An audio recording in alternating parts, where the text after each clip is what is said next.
By the way, আমরা শুরু করতে চাই, আপনি কোথা থেকে শুরু করবেন? আমি শুরু করতে চাই। আমি যখন ক্লাস 3-তে পড়ি তখন আমি তো অনেক দুষ্টমি, যে ছোট ছোট বাচ্চারা স্কুলে যেত তাদের ডেকে তাদের প্যান্ট খুলে দিতাম, নয়তো বা তাদের চুল কেটে দিতাম, এরকম ভাবে দুষ্টমি করতাম।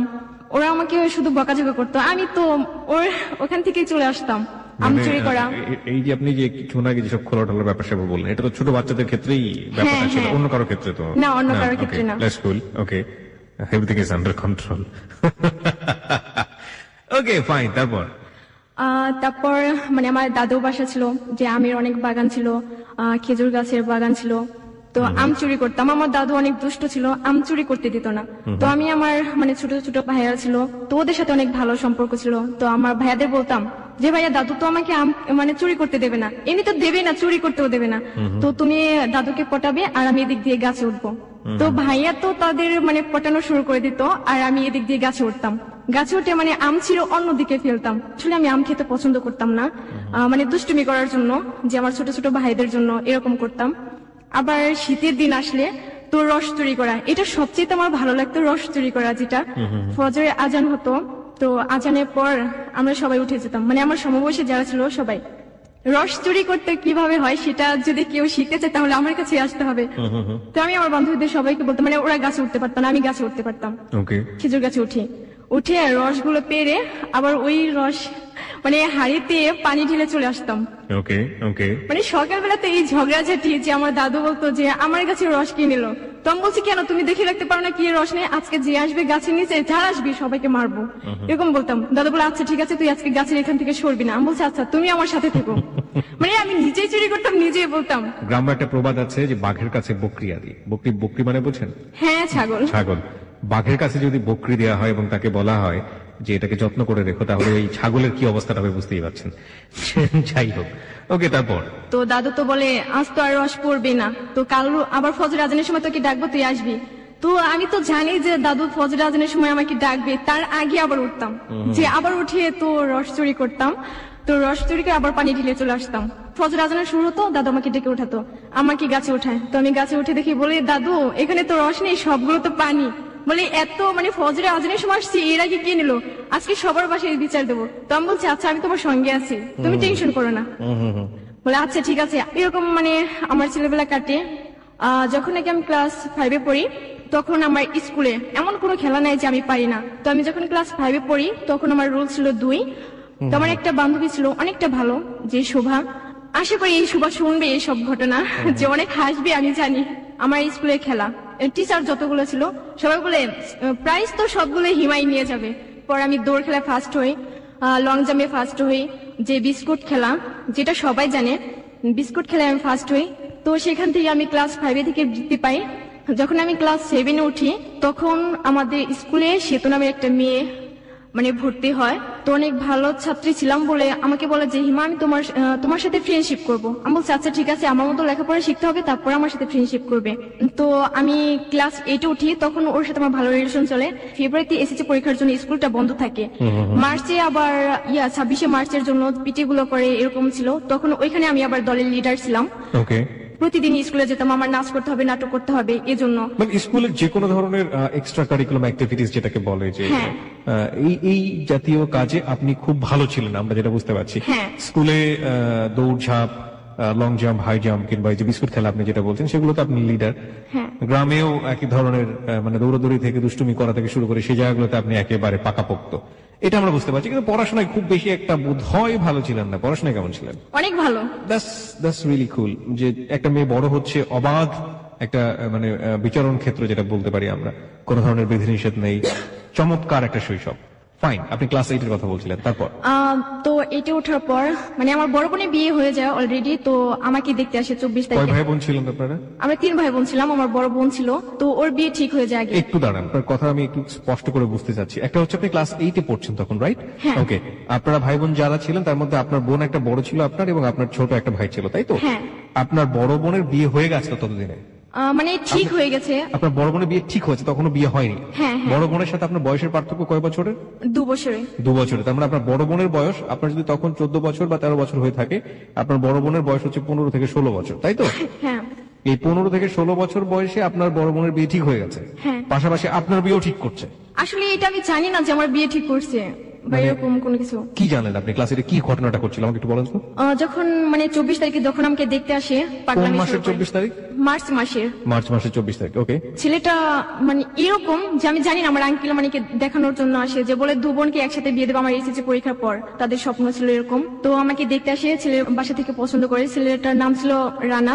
দাঁড়ান, আমাকে এক্স্যাক্টলি রিজনটা বলেন, আপনি কি দেখেছেন? আপনি তো জানেনও না আপনাকে দেখতে এসেছে, আপনি কি দেখলেন, কি করলো আপনার সঙ্গে, এটা বলেন। মানে আমি যখন নাকি বাসায় আসি, তো আমার আঙ্কেল আমাকে শুধু বলে যে মাথায় মানে ওড়না দিয়ে রাখবে। তো আমি বলছি কেন আমি মাথায় ওড়না দিয়ে রাখবো, আমি তো কখনো ওড়না দিয়ে রাখি না, এখন আমি রাখবো কি জন্য? বলে না, বাসায় তো মেহমান আসছে, এখন একটু ভালো মতো চলাফেরা করো। তো আমি বলছি না, আমি এরকমই করবো। মানে আমার পাগলামি গুলো তো ছেলেটা আরো পছন্দ করে, যে এরকম পাগলামি করি।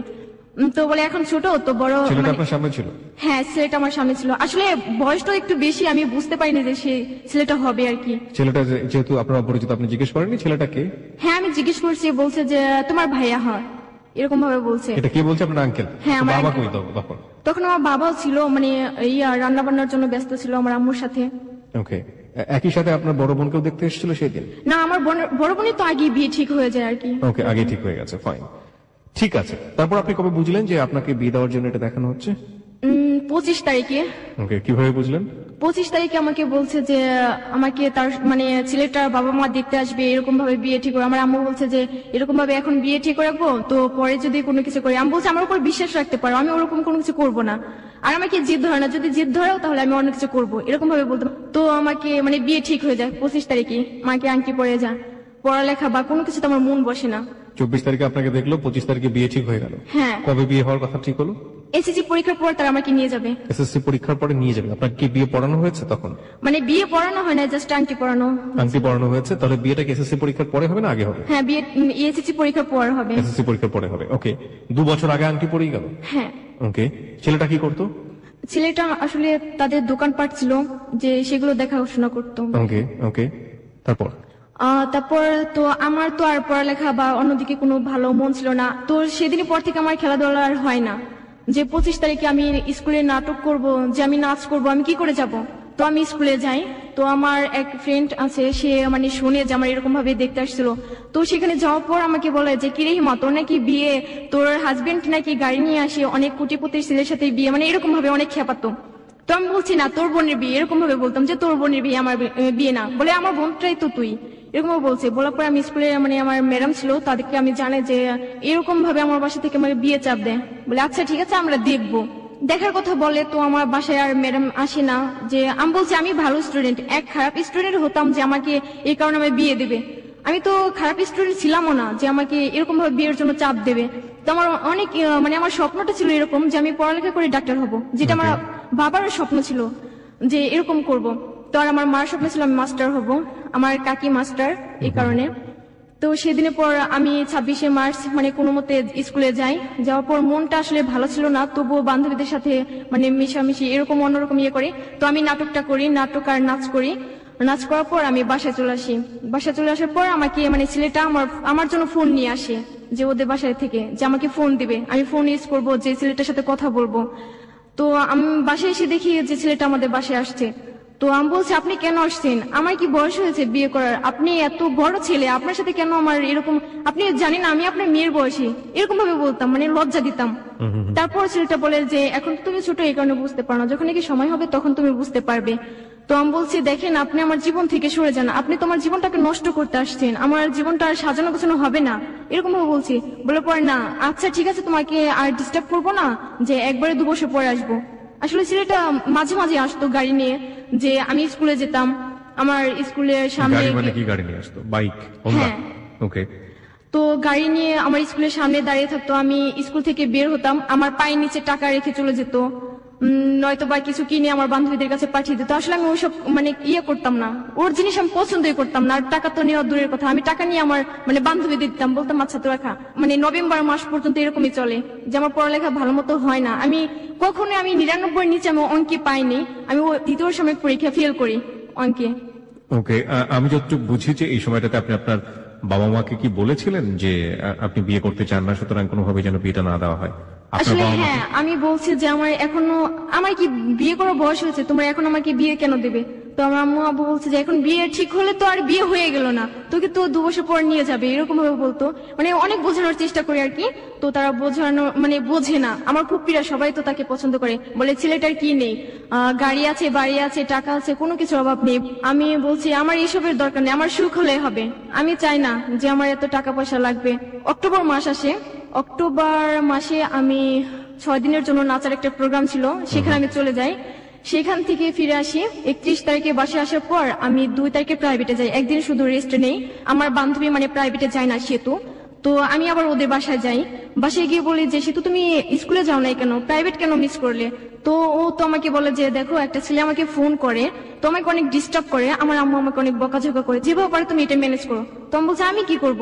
তো সে আমাকে বলতে আছে যে না তুমি ছেলেটার সাথে কথা বলো, তুমি বললে অবশ্যই ছেলেটা শুনবে।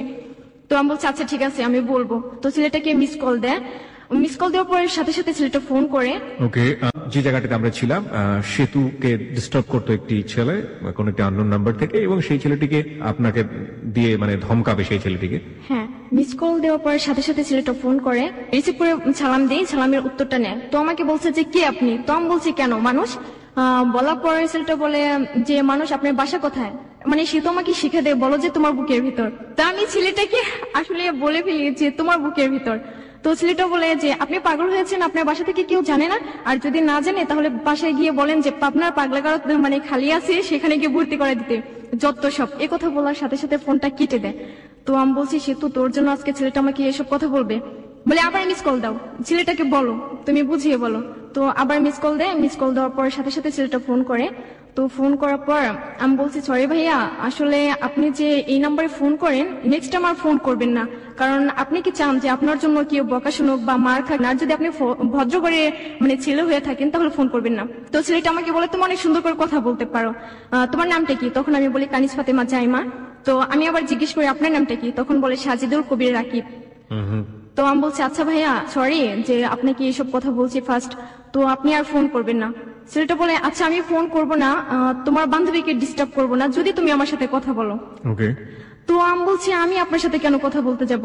তো আমার বান্ধবী বলে আচ্ছা ঠিক আছে বল যে আমি বলবো। তো আমি বলছি আচ্ছা ঠিক আছে আমি বলবো। বলে আচ্ছা ঠিক আছে এখনই তুমি নাম্বারটা নিয়ে যাও। আমি ওই সাথে সাথে ফোনটা কেটে দেই। তো আমি সেতুকে বলছি সেতু এখন আমি কি করব? আমি তো ফোন ইউজ করি না, বা আমার বাসা থেকে কখনো ফোন আমার ধরতে দেবে না, আর আমি এরকম কোনো কিছু আমি করতে চাই না। তো এরকম করার পর বলে না তুই নাম্বারটা নিয়ে যা। তখন আমি আমার খাতায় নাম্বারটা তুলি, ওর নাম লিখে রাখি পথহারা পথিকের সঙ্গী। বাসায় চলে আসার পর আমি শুধু ভাবতে থাকি কেন ছেলেটা আমার সাথে কথা বলতে চায়। যখন নাকি বিয়ে ঠিক হয় তখন ভাবতাম যে আমার লাইফে এরকম কোন ছেলে আমার লাইফে যদি আসতো যার হাত ধরে আমি চলে যেতে পারতাম, এখান থেকে আমার মুক্তি দিত, যে আমি মুক্তি পেতাম। ওকে, 3 তারিখ আমি প্রাইভেটে যাই। তো সে তো বলে ছেলেটার সাথে আর কথা বলছিস? আমি বলছি না আমি ছেলেটার সাথে কথা বলবো কেন। 2 দিন পর আবার আমার বান্ধবীর মানে ফোন করে, বলে কেন মেয়েটা আমাকে কেন ফোন করে না, জামাইকে বলো যে ফোন করতে। সে তোমাকে বলে দেখ তুই যদি ওকে ফোন না করিস তাহলে ছেলেটা আমাকে ডিস্টার্ব করবে। তখন আমি বলছি আচ্ছা ঠিক আছে। তখন আমি প্রাইভেট না পড়ে আমি বাসায় চলে আসি।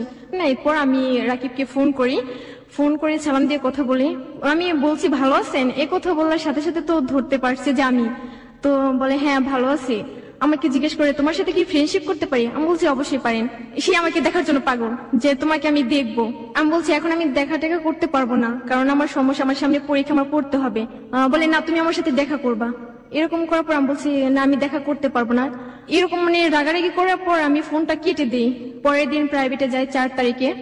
প্রাইভেটে গিয়ে আমি সেতুকে বলি যে সেতু ছেলেটা আমাকে এরকম ভাবে বলে যে দেখা করতে চায়, আমার তো ছেলেদের সাথে দেখা করতেই ভয় করে। সেদিন মানে 4 তারিখে রাতে যে আমি আবার ঘুমানোর জন্য আমার চাচাতো বোনের কাছে যাই। তো ওকে আবার ফোন করি, ও আমাকে জিজ্ঞেস করে যে আমি তোমার কি হয়ে? আমি বলছি কেন জাস্ট ফ্রেন্ড। বলে না আর কিছু না। আমি বলছি না। বলে আর কিছুই না। আমি বলছি না। তো এরকম ভাবে বলছে, হাসাহাসি করি। তো হাসাহাসি করার পর ফোনটা কেটে দেয়। কেটে দিয়ে আমাকে একটা SMS করে যে আই লাভ ইউ জান। কয়দিনের মাথায় এটা হলো? কয়দিনের মাথায়? মানে 2 তারিখ থেকে কথা বলা শুরু হয়, 4 তারিখ রাতে। 4 তারিখ রাতে আপনাকে আই লাভ ইউ জান বলে দিয়েছে? হ্যাঁ, ওকে। SMS করে যে আই লাভ ইউ জান। আপনি ছেলেটা সম্পর্কে কিছু জানতেন? এই যে আসলে কথা- আমি এরকম মানে কোনো কিছু আমি জানি না, জাস্ট কোথায় থাকে, কি করে, কি পড়ছে, না এরকম কিছু জানি না। ওকে। তো আমি আবার কি করব, যে আমি আমার চাচাতো বোনকে বলছি যে এরকম এরকম ছেলেটা তো আমাকে এভাবে SMS করছে, এখন আমি কি করব? তোমার চাচাতো বোন বলে তুই আই লাভ ইউ টু লেখ। আমি বলছি আমি লিখতে পারবো না। তো আমার চাচাতো বোন লিখে দেয় যে আই লাভ ইউ টু। তো পাঠানোর পর ওর সাথে সাথে ফোন করে, SMS পড়ার পর ফোন করে বলে যে তুমি কি আমাকে সত্যিই লাভ করো? তো আমি কি বলবো, আমি ছেলেটাকে চিনি না, জানি না, আমি লাভ করব দেখি নাই, জাস্ট ফ্রেন্ডশিপ, আবার লাভ রিলেশন, এটা কি করে হয়? এরকম বলার পর আমি বলছি কি হ্যাঁ আমি লাভ করি আপনাকে। বলে আচ্ছা ঠিক আছে তুমি আমার সাথে কালকে দেখা করো। আমি বলছি সরি আমি কালকে দেখা করতে পারবো না, 7 তারিখে ঈদের দিন আমি দেখা করব। ঈদের আগের দিন শপিং করি। ওকে আমি জিজ্ঞেস করি যে তুমি কি কালার ড্রেস পছন্দ করো? তো আমাকে বলে পেস্ট আর খয়েরি। তো আমি দুটাই জামা কিনি। মানে জামা কিনেছেন আপনার নিজের জন্য? হ্যাঁ নিজের জন্য। ও আমায় জিজ্ঞেস করছে তুমি কখন আসবা? আমি বলছি সকালবেলা বের হবো। যে কোথায় যাবো সেটা আমি নিজেও জানি না, কোথায় গিয়ে দেখা করব। আমি এরকম যে ঈদের আগের দিন সকালবেলা থেকে রাত 2টা পর্যন্ত আমি সবাইকে মেহেদি হাতে দিয়ে দিই, যে ছোট থেকে বড় পর্যন্ত। আমি অনেক মেহেদি দিতে ভালোবাসি, অনেক সুন্দর করে দিতে পারি। তো সবাই আসে, আমিও হাতে মেহেদি লাগাই। সকাল 6টার দিকে আমি ঘুম থেকে উঠি, আমি আমার বান্ধবীদের সবাইকে ফোন করি। তো আমি আবার 3500 টাকা ম্যানেজ করে আমার বান্ধবীরা সবাই আমাদের বাসায় আসে। 9টা বা 9:30 এরকম হবে আর কি। তো ঈদের দিন আমি বের হই। আমি আবার কি যে রোদ সহ্য করতে পারি না, রোদ্রে গেলে আমি অজ্ঞান হয়ে পড়ে যাই। তো বাসে উঠবো, বাসে ওঠার সময় মাত্র ডান পা বাড়ার সাথে সাথে আমি অজ্ঞান হয়ে পড়ে যাই। তো আমাকে হসপিটালে নিয়ে যাওয়ার পর আমার বান্ধবীরা আমার আব্বুকে ফোন করে, তোমাকে সেখানে নিয়ে ছেলে নিয়ে সব দেওয়ার পর রাত 8টার সময় জ্ঞান ফিরে। 9টার পর থেকে এরকম অবস্থা, সারাদিন আমার এরকম কাটে। আর এদিক দিয়ে তো রাকিব আমার চাচাতো বোনকে ফোন করতে আছে যে আপু ও কি বের হয়েছে, তো আমার চাচাতো বোন ওকে জানিয়ে দেয়। চাচাতো বোনের সাথে রাকিবের কথা হলো কিভাবে? আমি কথা বলতাম যে আমি ওর কাছে থেকে কথা বলছি, তখন ও জানে। আপনি তখন ওর সঙ্গে কথা বলিয়ে দিয়েছিলেন? হ্যাঁ। Okay fine. তারপর রাকিব তো অনেক কান্নাকাটি করে যে আজকে দেখা করতে যাব, যে দেখা করতে পারলাম না। কয়দিনের মাথায় কান্নাকাটি করছে? 5 দিন। 2 তারিখ থেকে কথা মাত্র, যে 4 তারিখে অফার দেওয়া আর 7 তারিখে তো Eid. That's really happen in life, প্রিয় শ্রোতা, বিকজ যারা কিশোরী ওদের মনটা, ওদের মানবিক গঠনটা, বয়ঃসন্ধি কাল, দ্যাটস রিয়েলি হ্যাপেন, এগুলো হয়। এবং ও তো বলেছে এটা যে 7 দিন, কখনো কখনো 7 মিনিটে এসব ঘটনা ঘটে যায়। এবং এটা যে আসলে জীবনে কত বড় একটা প্রভাব ফেলতে পারে সেটা আমরা কিছুটা হলেও গেস করতে পারছি, যে আমাদের যেহেতু হ্যালিড 920 শুনে ধারণা আছে, সুতরাং এই গল্পের ট্র্যাক গুলো কোথায় গিয়ে থামতে পারে। Let's not imagine. আমার মনে হয় বাস্তবের কাছাকাছি থাকাটাই ভালো। আমি শুধু অবাক হচ্ছি এই কারণে যে 2 দিনের মাথায় আই লাভ ইউ, 7 দিনের মাথায় কান্নাকাটি শুরু হয়ে গেছে। ওকে, তারপর জ্ঞান ফেরার পর আমার আব্বু আমাকে বাসায় নিয়ে আসে। আমি বলছি আমি বাসায় ঘুমাবো না। বলে কোথায় ঘুমাবি তুই? তো আমি বলছি কেন, আমি আপুর কাছে যাই ঘুমাবো, পিঙ্কি আপুর কাছে যাই ঘুমাবো। বলে না আজকে তুই অসুস্থ, তুই ওখানে গিয়ে ঘুমাবি। পিঙ্কির কাছে টার্গেট ছিল এই কারণে যে রাকিবের সাথে হ্যাঁ আমি কথা বলবো, এরকম ছিল। ওকে। তো আবু আচ্ছা ঠিক আছে, তোর মনে যা চায় তুই তাই কর। তো আমি ওর কাছে ঘুমানোর জন্য যাই। রাত 12টার সময় আমি রাকিবকে ফোন করি, বলছে যে জান তোমার কি হয়েছে? তো আমি বলছি এরকম প্রবলেম ছিল। বলে তোমার যদি কিছু হয়ে যায় আমি বাঁচবো না, তুমি আমাকে যা বলবো আমি তাই করবো, তুমি আমার সাথে চলে আসো, আমি তোমাকে বিয়ে করবো। সেদিন আমাকে এই কথাগুলো বলে। এদিকে আপনার মনের মধ্যে ছিল যে যেভাবেই হোক এই ছেলের হাত থেকে বাঁচতে হলে আমাকে অন্য কারো হাতে পালিয়ে গিয়ে তাকে বিয়ে করতে হবে। হ্যাঁ এরকম ইয়া ছিল। তো ওই দিন রাতে ওর আম্মু আমার সাথে কথা বলে, রাকিবের আম্মু আমার সাথে কথা বলে। আমি সালাম দিয়ে ফার্স্ট তাকে আমি মা বলি। রাকিবের আম্মু আপনার সাথে কথা বলে কেন? ওর আম্মু জানে যে আমার সাথে রিলেশন। রাকিব এটা জানিয়ে দিয়েছে? হ্যাঁ, বলছে যে এরকম একটা মেয়েকে ভালোবাসি, তো ওকে ছাড়া আমি কাউকে বিয়ে করবো না। এরকম 7 দিনের মধ্যে? হ্যাঁ জানিয়ে দেয়। তো দেওয়ার পর ওর আম্মু তো আমার সাথে কথা বলবে। ওকে। এখন ওর আম্মু আমাকে ফোন করে, ওর আম্মুর ফোন দিয়ে ফোন করার পর আমি সালাম দিয়ে কথা বলি। আমি বলছি মা ভালো আছেন? বলে তুমি নাকি অসুস্থ, দেখো আমার ছেলে ফুলের মতো ছেলে, এরকম ভাবে অনেক কিছু বলে যে আমার ছেলেকে তুমি কখনো কষ্ট দিবা না। আমি বলছি আচ্ছা আম্মু আপনি যদি আমার সাথে থাকেন তাহলে আমার কোনো ইয়া নাই, টেনশন নাই, যে আপনি সাথে থাকবেন, এটার চেয়ে তার বড় কিছু হয় নাকি। বলছে আচ্ছা ঠিক আছে, যে তোমরা কথা বলবা বাট কোনো কিছু করবা না। তো বলছে আচ্ছা ঠিক আছে আমি কিছু করবো না। আমি রাকিবের সাথে কথা বলি, রাত 12টা থেকে ফজরের আজান পর্যন্ত আমি কথা বলি। আমার তো ঘুমই নেই, যে ওর সাথে রিলেশন হবার পর আমার ঘুমই নেই। আমার কেন যে এরকম লাগে যে কখনো ফোন করবে, কখনো ওর সাথে আমি কথা বলবো। তার আলটিমেটলি প্রথম দিকে আপনাদের যেটা টার্গেট ছিল যে ধমক দিতে যাওয়া, ছেলেটাকে বকাঝকা করা এবং ছেলেটার সাথে এক ধরনের মিসবিহেভ করা, ছেলেটাকে এক ধরনের হিপোক্রেসি বা প্রতারণা করা, সেটা করতে গিয়ে আপনাদের আলটিমেটলি আপনারা যে যা হওয়ার প্রেমে পড়ে গিয়েছেন, তাই তো? কিশোরী বয়সে যেটা হয় আর কি আলটিমেটলি। ওকে, তারপর পরের দিন সকালবেলা আমি ওকে ফোন করি, তোর ফোনটা অফ ছিল। সারাদিন আমি ফোনে ট্রাই করি। আমি আবার বাসা থেকে বের হই, মোবাইলটা নিয়ে আমার আম্মু বলছে যে তুই কোথায় যাস? আমি বলছি আমি এই তো রাস্তা দিয়ে, আর কোথাও না। সে কথা বললে আমি প্যান্ট আর গেঞ্জি পরে তো আমি বের হয়ে যাই, যে বান্ধবীর বাসায় যাই। তো অনেকবার ফোনে ট্রাই করি, যে ওর ফোনটা অফ ছিল। বিকাল 5টার সময় আমি ওর একটা ফ্রেন্ডকে ফোন করি, মানে ওর ফ্রেন্ডের নাম ছিল রাজীব। তো আমি বলছি রাজীব ভাইয়া আপনি একটু দেখেন না রাকিবের কি হয়েছে, যে ও আমাকে ফোন কেন করে না, ফোনটা কেন অফ, আমাকে জানাবে তো, আমি একটা প্রবলেম মাঝে আছি, বা তুমি টেনশন করো না, এরকম তো কিছু থাকবে। বলে আচ্ছা ঠিক আছে তুমি টেনশন করো না, আমি দেখবো। সেই রাজীবের সাথে আবার আমার চাচাতো বোন মানে পিঙ্কির সাথে রিলেশন হয়ে যায় এদিকে, যেটা আমি জানি না। রাজীব মানে? আমার যে বয়ফ্রেন্ড ছিল, যে ওর friend Rajib. By the way, আপনি যাকে বলছেন রাকিবের ফ্রেন্ড রাজীব, তার সাথে আপনার ওই বান্ধবীর মানে চাচাতো বোনের একটা সম্পর্ক আছে যেটা আপনি জানেন না, তাই তো? তখনও আপনি জানেন না? ওকে। তো আমি সন্ধ্যার পরে মানে সারা রাস্তায় এরকম ছিলাম যে আমি কারো বাসায়ও যাই না, যেরকম ফোনটা রিসিভ করেন, আমি কারো বাসায় যাবো কেন যাব, যে ওর কারণে আমি বাসা থেকে বের হয়ে আসলাম। তো বাসায় আসি, বাসায় আসার পর যে রাতে ফোন করি, আমি অনেক কান্নাকাটি করি যে কেন ফোনটা অফ রাখলে, আমার সাথে কেন কথা বললে না, তোমার প্রবলেম থাকলে আমাকে বলবা, যে আমার প্রবলেম আছে আমি তোমার সাথে কথা বলতে পারছি না, যে তুমি টেনশন করবা না। তো বলছে সরি জান আমার ভুল হয়ে গেছে, মানে কথায় কথায় ও জান ছাড়া কথাই বলতো না, অন্যরকম ছিল। যে কথা বলবে, কথা বলার শেষে আই লাভ ইউ জান ভালো থেকো, মানে এরকম ভাবে কিছু বলে তারপর ফোনটা রাখবে। পরের দিন আমার মানে চাচাতো ভাই, তো ভাইয়ার ফ্রেন্ডদের নিয়ে যায়, তো আমাকে বলে যে জামা পরো। আমি বলছি না আমি এখন পরবো না, আমি কোথাও বের হবো না, কারণ আমি বের হলে তো আমি কথা বলতে পারবো না, সেটা আমি নিজেও জানি। তো আমি বলছি না আমি বের হবো না। তো আমার আম্মু তো জোর করে আমার জামাটা চেঞ্জ করে দেয়, যে আমি জামা পরে ভাইয়ার ফ্রেন্ডদের সাথে যাই, মানে হাঁটতে হাঁটতে যাই। আমাদের বাসা থেকে একটা ব্রিজ আছে, মানে এতটা সুন্দর, সব ছেলে মেয়ে বিকালবেলা সেখানে যাবেই। তো ভাই আমার সেখানে যায়, ভাই একটা ফ্রেন্ড ছিল যেটা আমাকে পছন্দ করে, নাসিম ছিল তার নাম। তো ভাইয়া বলছে তুমি ওর সাথে কথা বলো, ছেলেটার সাথে। আসলে আমার মনটা ছিল না ভালো, যে আমি রাকিবের সাথে কথা বলতে পারছি না, কার সাথে আমি কথা বলবো। আমি বলছি ভাই আমার ভালো লাগছে না। যে বলে তুমি কি কি খেতে পছন্দ করো বলো, মানে ছেলেটা আমাকে জিজ্ঞেস করে। বলার পর আমি বলছি না আমি কিছু খেতে পছন্দ করি না। ভাই আবার জানে যে আমি কোন আইসক্রিম চিপস পছন্দ করি, তো আমার জন্য এগুলো মানে অনেক মানে খাবার নিয়ে যায়। আমি বলছি তুমি আমাকে খাবার দিয়ে ভুলাবে, কখনো ভুলাতে পারবে না। তো ভাই বলছে না খাওয়া। ছেলেটা কি করে, ছেলেটা আমাকে বলে যে তোমাকে আমি পছন্দ করি। আমি বলছি কি করতে পারবেন আমার জন্য, বলে তোমার জন্য আমি সবকিছু করতে পারি। আমি বলছি মরতে পারবেন, বলে হ্যাঁ। আমি বলছি তাহলে এই ব্রিজ থেকে লাফ দিয়ে আপনি মারা যান। তো ছেলেটা বলে যে তুমি আমাকে এরকম ভাবে বলছো কেন, যে আমি ব্রিজ থেকে লাফিয়ে মারা যাব। পরে সাথে সাথে ছেলেটা মানে কি যেন পকেট থেকে বের করে সাথে সাথে হাত কাটে আমার সামনে। এই ছেলেটা তো আপনাকে আগে থেকে পছন্দ করতো, রাইট? মানে আগে থেকে পছন্দ করতো, সেদিনই আমার ফার্স্টে দেখে আর কি, দেখেই এই সঙ্গে সঙ্গে এই ধরনের প্রতিক্রিয়া।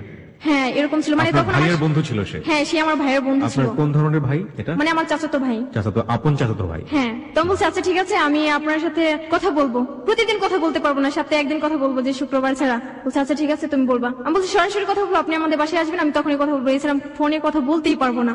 বলে আচ্ছা ঠিক আছে, তারপরে তুমি তো একদিন কথা বলবে, সে কথা বললেই হবে। আমি তো আরো টেনশনে পড়ে যাই যে আমি কি করবো, এই ছেলেটা যদি আগে আসতো তো এই ছেলেটার সাথে মানে রিলেশনটা হয়ে যেত আমার মনে হয়। রাতে বলছে যে তুমি আমার সাথে দেখা করবা, চাচুর বাসায় যেতে বলে। আমার চাচুর বাসা আমাদের বাসা থেকে মানে 2 মিনিট সময় লাগে।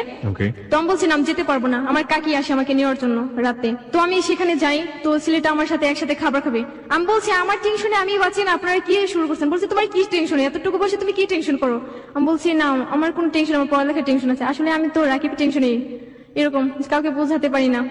ছেলেটা সেখান থেকে মানে পরের দিন আমাকে একটা মানে ঘড়ির মতো একটা ব্রেসলেট, সেটা আমাকে গিফট করে চলে যায়। এই ছেলেটাই? হ্যাঁ চলে যায়। আমি তো আবার সেই গিফটটা আমি কেন নেব, ওই ছেলেটা আমাকে গিফট করবে, আমি তো ছেলেটাকে লাভ করে না, কেন আর নেব। তো ভাইয়ের বাসায় আমি রেখে আসি ওই মানে ব্রেসলেটটা। পরের দিন মানে রাতে রাকিবের সাথে আমার কথা দেখা করবে। আমি সেদিনই বলে দিছি যে রাকিব আজকে আমি তোমাকে সবকিছু বলবো। বলে কি বলবা। তো আমি বলছি দেখো আমার এরকম ভাবে বিয়ে ঠিক হয়ে গেছে, যে আমাকে বাসা থেকে বিয়ে দেবে, বিয়ের জন্য অনেক চাপ। তো বলে আচ্ছা তুমি বাসা থেকে চলে আসো, আমি তোমাকে বিয়ে করবো। হ্যাঁ বলে। আমি বলছি না, যে এখন আমি বিয়ে করতে পারবো না। বলে দেখো তুমি যদি আমার কাছে না আসো, আমি ট্রাকের নিচে চাপা পড়ে মারা যাব, আমি মারা যাব তুমি না আসলে। তখনও রাকিবের সাথে আপনার দেখা হয়নি? না তখন আমার দেখা হয়নি। তো আমি ওকে একটা কথা বোঝাতাম সবসময় যে আমি কিন্তু দেখতে অনেকটা কালো। বলে তুমি কালো হও, প্রতিবন্ধী হও, যেরকমই হও, তবু আমি তোমাকে লাভ করি। আমি বলছি তুমি তো আমাকে দেখো নি, কেন এত লাভ করো। বলে সে চেহারাটাকে বা অন্য কিছু তো আমি লাভ করি, আমি তোমার জাস্ট মনটাকে লাভ করি। তো বলছি আচ্ছা ঠিক আছে, আমি যদি তোমার সাথে চলে যাই, হয়তো বা লাল শাড়িতে তোমার বউ হয়ে যাব আজীবনের জন্য তোমার ঘরে, নয়তো বা সাদা কাফনে আমি মানে করব, যে তোমার সাথে আমি চলে যাবো, তুমি আমাকে বিয়ে করবে না, আমি কোথায় যাব, এরকম ভাবে আমি বলে দেই। সে ঠিক আছে তুমি আমার সাথে চলে আসবা।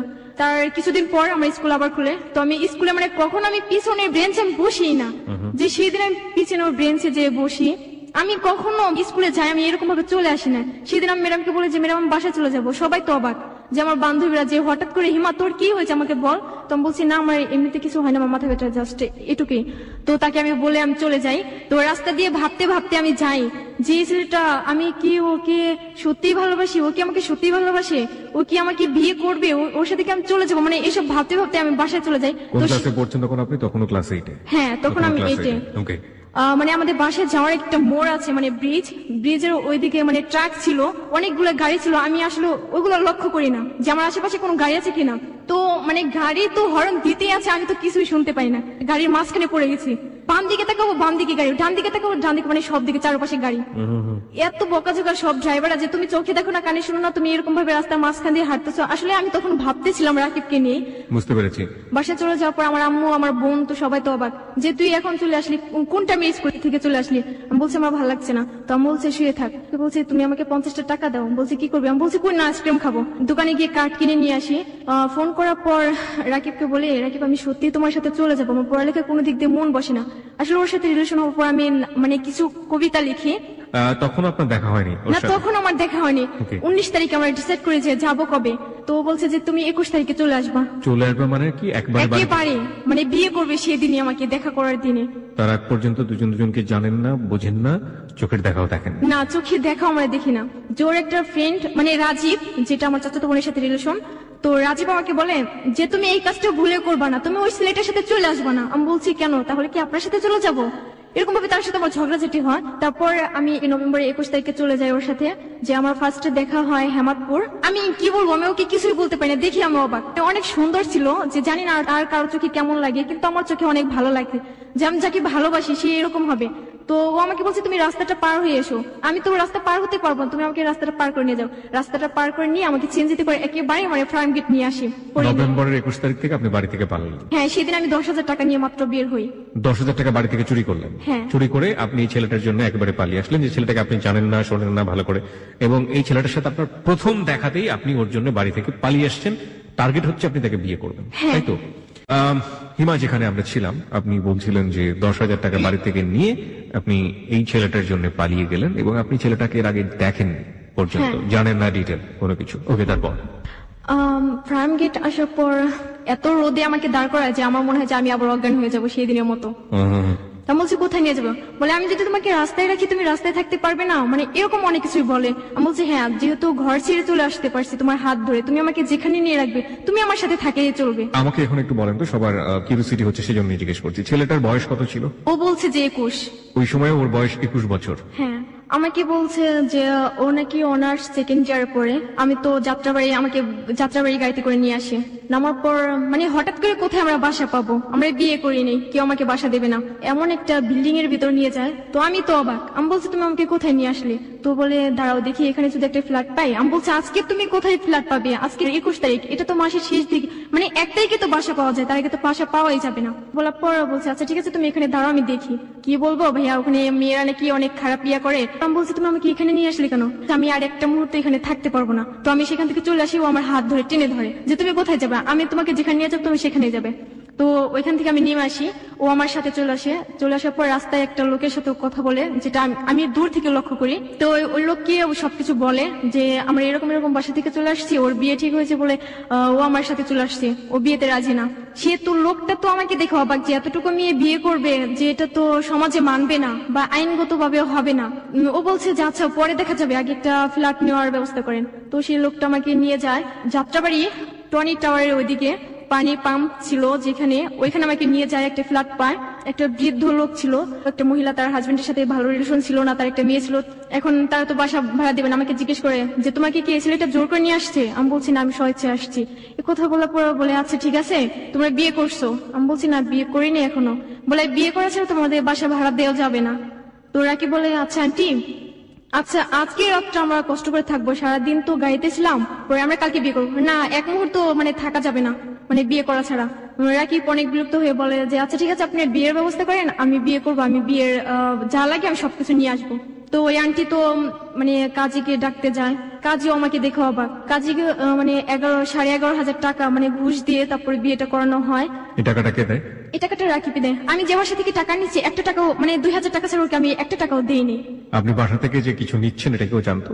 না, আমি ওকে ও আমাকে সবসময় একটা কথা বলতো যে তোমার কিছুই লাগবে না, তুমি এক ড্রেসে চলে আসবা, তুমি বাসায় যে ড্রেস পরো সেই ড্রেসে তুমি চলে আসবা, তোমার কিছুই লাগবে না, এরকম ভাবে বলতো। তো আমি টাকা নিয়ে ইভেন আপনি যে বের হলেন আপনি ওকে জিজ্ঞেস করেননি যে আমাকে কোথায় রাখবা, কি করবা, কি খাওয়াবা? আমি হ্যাঁ জিজ্ঞেস করতাম, তো ও আমাকে বলছে যে কেন, আমি তোমার জন্য সব পারি, আমি চাকরি করবো, আমার কি যোগ্যতা কম? যে আমাকে বলতো যে আমার যদি রিক্সা চালিয়ে খাওয়াতে হয় তবে তোমাকে আমি খাওয়াবো। তো বিয়ে পড়ানোর সময় কাজে যখন আমাকে বলে যে কবর বলতে, তখন আমি হেসে দিই। আমি বলছি মানে ও কবর বলার সাথে সাথে রাকিবের পায়ে একটা চিমটি কাটি। তো বিয়ে করানোর পর সবাই তো মানে হাসি খুশি যে আমি এত অল্প বয়সে বিয়ে করেছি, আর আমার হাজবেন্ডটা অনেক ভালো, সবাই অনেক ভালো জানতো ওকে।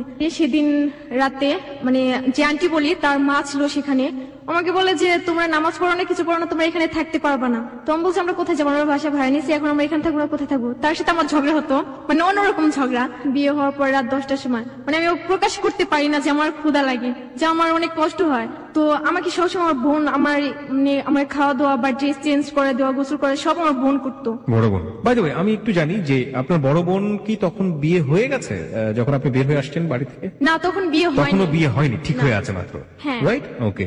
যেহেতু ছোট বোনটা পালিয়ে গেছে ক্লাস 8-এ পড়ুয়া অবস্থায়, সুতরাং সামাজিক ভাবে কিন্তু অনেক ধরনের হেয় প্রতিপন্ন হতে পারে এবং একই সাথে বিয়েটা ভেঙেও যেতে পারে। আমরা ঠিক জানি না যে ওর বড় বোনের ক্ষেত্রে এরকম ঘটনা ঘটেছিল কিনা। হয়েছিল কি? হ্যাঁ হয়েছিল, আমি অনুমান করছিলাম এবং দ্যাটস হ্যাপেন। ওকে, যাই হোক, তারপর কি হলো? 10টা বাজার পর ও খাবার নিয়ে আসতে যায়, তখন আমার মানে আমি ফোনটা ওপেন করি, আমার চাচাতো বোন থেকে আমার ফোনের নাম্বারটা আমার বাসা থেকে ম্যানেজ করে যে আমার বড় বোন আমাকে ফোন করে। আমি রিসিভ করি না, ফার্স্ট রিসিভ না করে মানে অনেকবার ফোন করার পর লাস্ট রাকিব আসার আগে তো আমি ফোনটা রিসিভ করি।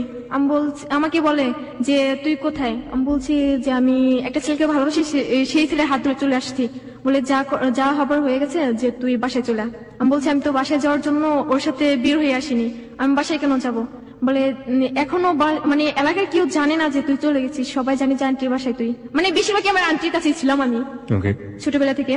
তো আমার বোন তো বারবার বলে বাবা মার মান সম্মান নষ্ট হবে, তার আগে তুই বাসায় চলে আয়। আমি বলছি না, আমি যাবো না, আমি রাকিবকে ছেড়ে কোথায় যাবো, আর আমাকে আর ফোন করবে না, মানে এরকম আমার বোনকে উল্টা বকাঝকা করতাম। আমার বোন আমার বলে তোকে আমি ছোটবেলা থেকে এত বড় করছি, কখনো কষ্ট জিনিসটা কি আমি তোকে অনুভব করতে দেইনি, আর তুই আমাকে এত বড় কষ্ট দিতে পারলি। আমি বলছি সরি, আমার ভুল হয়ে গেছে, তুমি আমাকে ক্ষমা করে দিও, মানে এরকম ভাবে আমার বোনকে বলি। আমার আব্বু তো আমাকে এতটা ভালোবাসতো, এতটা, আমি জানি না যে আর বাবা মা কেমন হয়। আমার মানে আব্বু আম্মু ছিল অন্যরকম। আমার আব্বু তো আমাকে এক নজর না দেখতে পেলে মানে কি বলবো, আর পাগল হয়ে যেত। আমি স্কুলে থেকে আমি বাসায় যেতাম, আমার দেরি হলে আমার আম্মু তো পথের দিকে তাকিয়ে থাকবে কখন আমি আসবো, নয়তো বা আমার স্কুলের গেটের সামনে যাবে এরকম। সেদিন আমি মানে সারাদিন যাইনি, আব্বু আমাকে দেখে নেয়। তো আমার আব্বু তখন অজ্ঞান হয়ে যায় যখন নাকি শুনে যে আমি এরকম ভাবে চলে আসছি। শোনার পর আমার বোন আমাকে বলে যে তুই কি চাস যে আব্বু মারা যাক? বা আমি তখন বলছি না, আমি চাই না যে আব্বু মারা যাক বা কষ্ট পাক। বলে তুই আর কি কষ্ট দিবি, তুই তো সমাজে মুখ রাখলি না। আমি বলছি তুই আর আমাকে আর ফোন করিস না, মানে বিরক্ত হয়ে এরকম মানে কথাগুলো বলছি। আমি ফোনটা কেটে দিয়ে ফোনটা বন্ধ করে রাখি। তার কিছুক্ষণ পর রাকিব চলে আসে, তখন আমি কান্না করি। পর আমার চোখে পানি দেখে বলে যে তুমি কান্না করছো? তো আমি বলছি না, আমি কান্না করবো কেন? বলে না তুমি কান্না করছো। আমি বলছি না, চোখে পোকা গেছে, এরকম ভাবে বোঝায়। বোঝানোর পর রাকিব দরজাটা লাগিয়ে দিয়ে তো আমাকে জড়িয়ে ধরে ও কান্না করে, মানে এত কান্না করে ও আমাকে বলে যে দেখো আমি আমার বাসা ছেড়ে চলে আসছি, তুমি আমার ছেড়ে কখনো চলে যাবে না, এরকম ভাবে বলতো। বলার পর আমি বলছি আচ্ছা তোমাকে ছেড়ে যদি আমি চলে যাই তাহলে কেন তোমার সাথে আমি চলে আসবো? আমি তো ইচ্ছে করলে অন্য কাউকে বিয়ে করতে পারতাম, যেহেতু আমার বিয়ে ঠিক হয়ে গেছে। এরকম ভাবে বলার পর বলছে আচ্ছা ঠিক আছে, আমার আম্মুকে আমি অনেকটা মিস করছি। এই কথা বলার সাথে সাথে উনি ওর ভাইয়া ফোন করে, ছোট ভাইয়া।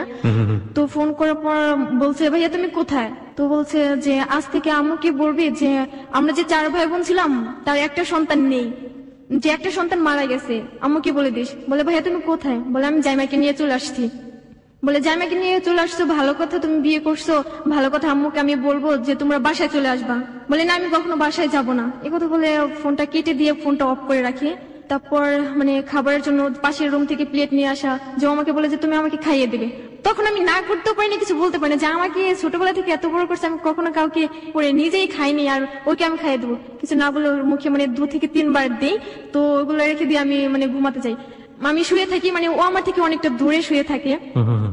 তখন আমি ভাবতে লাগি যে আমি কখনো কোনো ছেলেদের সাথে থাকিনি, আজকে অপরিচিত, অজানা, অচেনা তাকে আজকে ফার্স্টে দেখি আবার বিয়ে করে তার সাথে আমি থাকবো, মানে এরকম অবাক করার মতো, মানে নিজের কাছে অন্যরকম একটা আপনি কথা। কখনো তাকে জিজ্ঞেস করেননি যে তুমি তো সরাসরি আমাকে তোমার বাড়িতে নিয়ে তুলতেই পারো? তার মা তো জানতোই যে আপনাকে সে ভালোবাসে, তাই না? হ্যাঁ, তো আপনারা ওর বাড়ি থেকে ওঠেননি কেন? আসলে ও আমাকে বলছে যে ওর আব্বুর ফ্রেন্ডের মেয়ের সাথে নাকি ওর বিয়ে ঠিক, মানে এরকম ভাবে কিছু বলছে, এই কারণে মানে বাসায় যেতে পারে নাই। আর ওর আম্মু কখনো ভাবতে পারে না যে এরকম ভাবে আমি চলে যাব। ওকে, তো সেই জায়গা থেকে একটা সমস্যা ছিল। হ্যাঁ, ও ওর আপনাকে একটা বলেছিল সমস্যা যে ছিল। পরবর্তীতে বুঝিয়ে তারপরে বাড়িতে তুলবে, হ্যাঁ, এরকম হ্যাঁ। কি? ওকে, তো এরকম করার পর রাত প্রায় 2 থেকে 3টা বাজে, মানে হাসাহাসি করার পর মানে সকাল হয় কোথায় আমরা নিজেও জানি না, মানে দুপুর 3টার সময় আমি ঘুম থেকে উঠি, মানে ও ঘুম থেকে উঠে, আমরা ভাবছি তখন রাত 3টা বাজে, আমাকে বলছে দেখো তো কয়টা বাজে, তো বলছে যে 3টা বাজে, দুপুর 3টা বাজে। তো পাশের রুম থেকে আমাদের ডাকাডাকি শুরু করছে যে আপু আপনারা নতুন বিয়ে করছেন, আপনারা ঘুম থেকে উঠবেন না, এরকম ভাবে অনেক বিরক্ত করে। তো আমি দরজাটা খুলে দেই, খুলে দেওয়ার পর মানে রাকিব খাবারের জন্য যায় যে এত বেলা হয়ে গেছে না খেয়ে থাকবো নাকি, তো ও খাবার নিয়ে আসে। আমি তো ওকে দেখে লজ্জা পাই, মানে ওর সামনে যেতে আমার লজ্জা লাগে, ও তো শুধু হাসে, মানে আমি গোসল করতে আমার বোন আমার জামাগুলো চেঞ্জ করে দিত, এখন আমাকে কি করে দেবে? আমি ওকে বলছি যে আমার জামা চেঞ্জ করে দেবে কে, তো বলছে কি আমি দেবো। ও আমাকে জামা চেঞ্জ করে দেবে, ও আমাকে দেখবে, মানে এরকম কোনো কিছু অনুভব করতাম, মানে বড় বোনের যে স্নেহটা সেটা আপনি ওর কাছ থেকে পাওয়ার জন্য ইয়ে করতাম। বা কনফিউশনে ছিলেন যে আদৌ সে আমাকে এই স্নেহগুলো দিবে কিনা। হ্যাঁ। হ্যাঁ, তো আমি গোসল করে আসার পর অনেক কষ্ট করে আমি জামা পরতাম, যে এখানে মানে 2-1 মিনিটে মানুষের শেষ হয়, সেখানে আমার 5 থেকে 7 minute now you are facing the difficulties. আমি যেটা বলছিলাম যে মানে বাস্তব অভিজ্ঞতার দিকে মুখোমুখি হচ্ছে না একের পর এক, সেটাই। কারণ এই যে হাত তুলে সে কখনো খাবারটা খেত না, সে এখন তার হাজবেন্ডকে হাতে তুলে খাওয়াচ্ছে, এটা তার কাছে দায়িত্ব মনে হয়েছে, এটা কিন্তু তার মধ্যে কিন্তু সেই কোনো রোমান্টিসিজম খুঁজে পায়নি। এবং একই সাথে এই যে পরিধেয় বস্ত্র পরিধান করা বা যেটাই বলি না কেন, এই জিনিসগুলো তাকে বাড়ির অন্য কোনো মেম্বার করে দিত। যখন সে নিজে থেকে করছে তখন ধীরে ধীরে সে বাস্তবের কাছাকাছি যাচ্ছে, এবং এগুলো যে খুব বেশি সুখকর অভিজ্ঞতা না, it's one kind of bitter experience. আমার মনে হয় যে এই ফিলটা সে কিছুটা হলো পাওয়া শুরু করেছে। সেটাই হয়, আমরা একটা কথা সবসময় শুনে থাকি যে ভালোবাসা ততক্ষণ পর্যন্তই ভালোবাসা, যখন সেটা খুব বাস্তবের মুখোমুখি হয় তখন লাগে সেটা জানালা দিয়ে পালিয়ে যায়। দেখা যাক ওদের ক্ষেত্রে কি হয়েছে শেষ পর্যন্ত। হ্যাঁ, তারপর আমি ওকে সবকিছু বলছি যে দেখো আমার আব্বু আম্মু আমাকে এরকম ভাবে বড় করছে, সেই রকম ভাবে তোমার বড় ইয়া করতে হবে। ও বলছে আচ্ছা ঠিক আছে, তোমাকে আমি কখনো কোনো কিছুর কষ্ট আমি বুঝতে দেবো না, যে তোমার আব্বু আম্মু নেই বা তোমার বোন তোমার পাশে নেই, আমি কোনো কিছু বুঝতে দেবো না।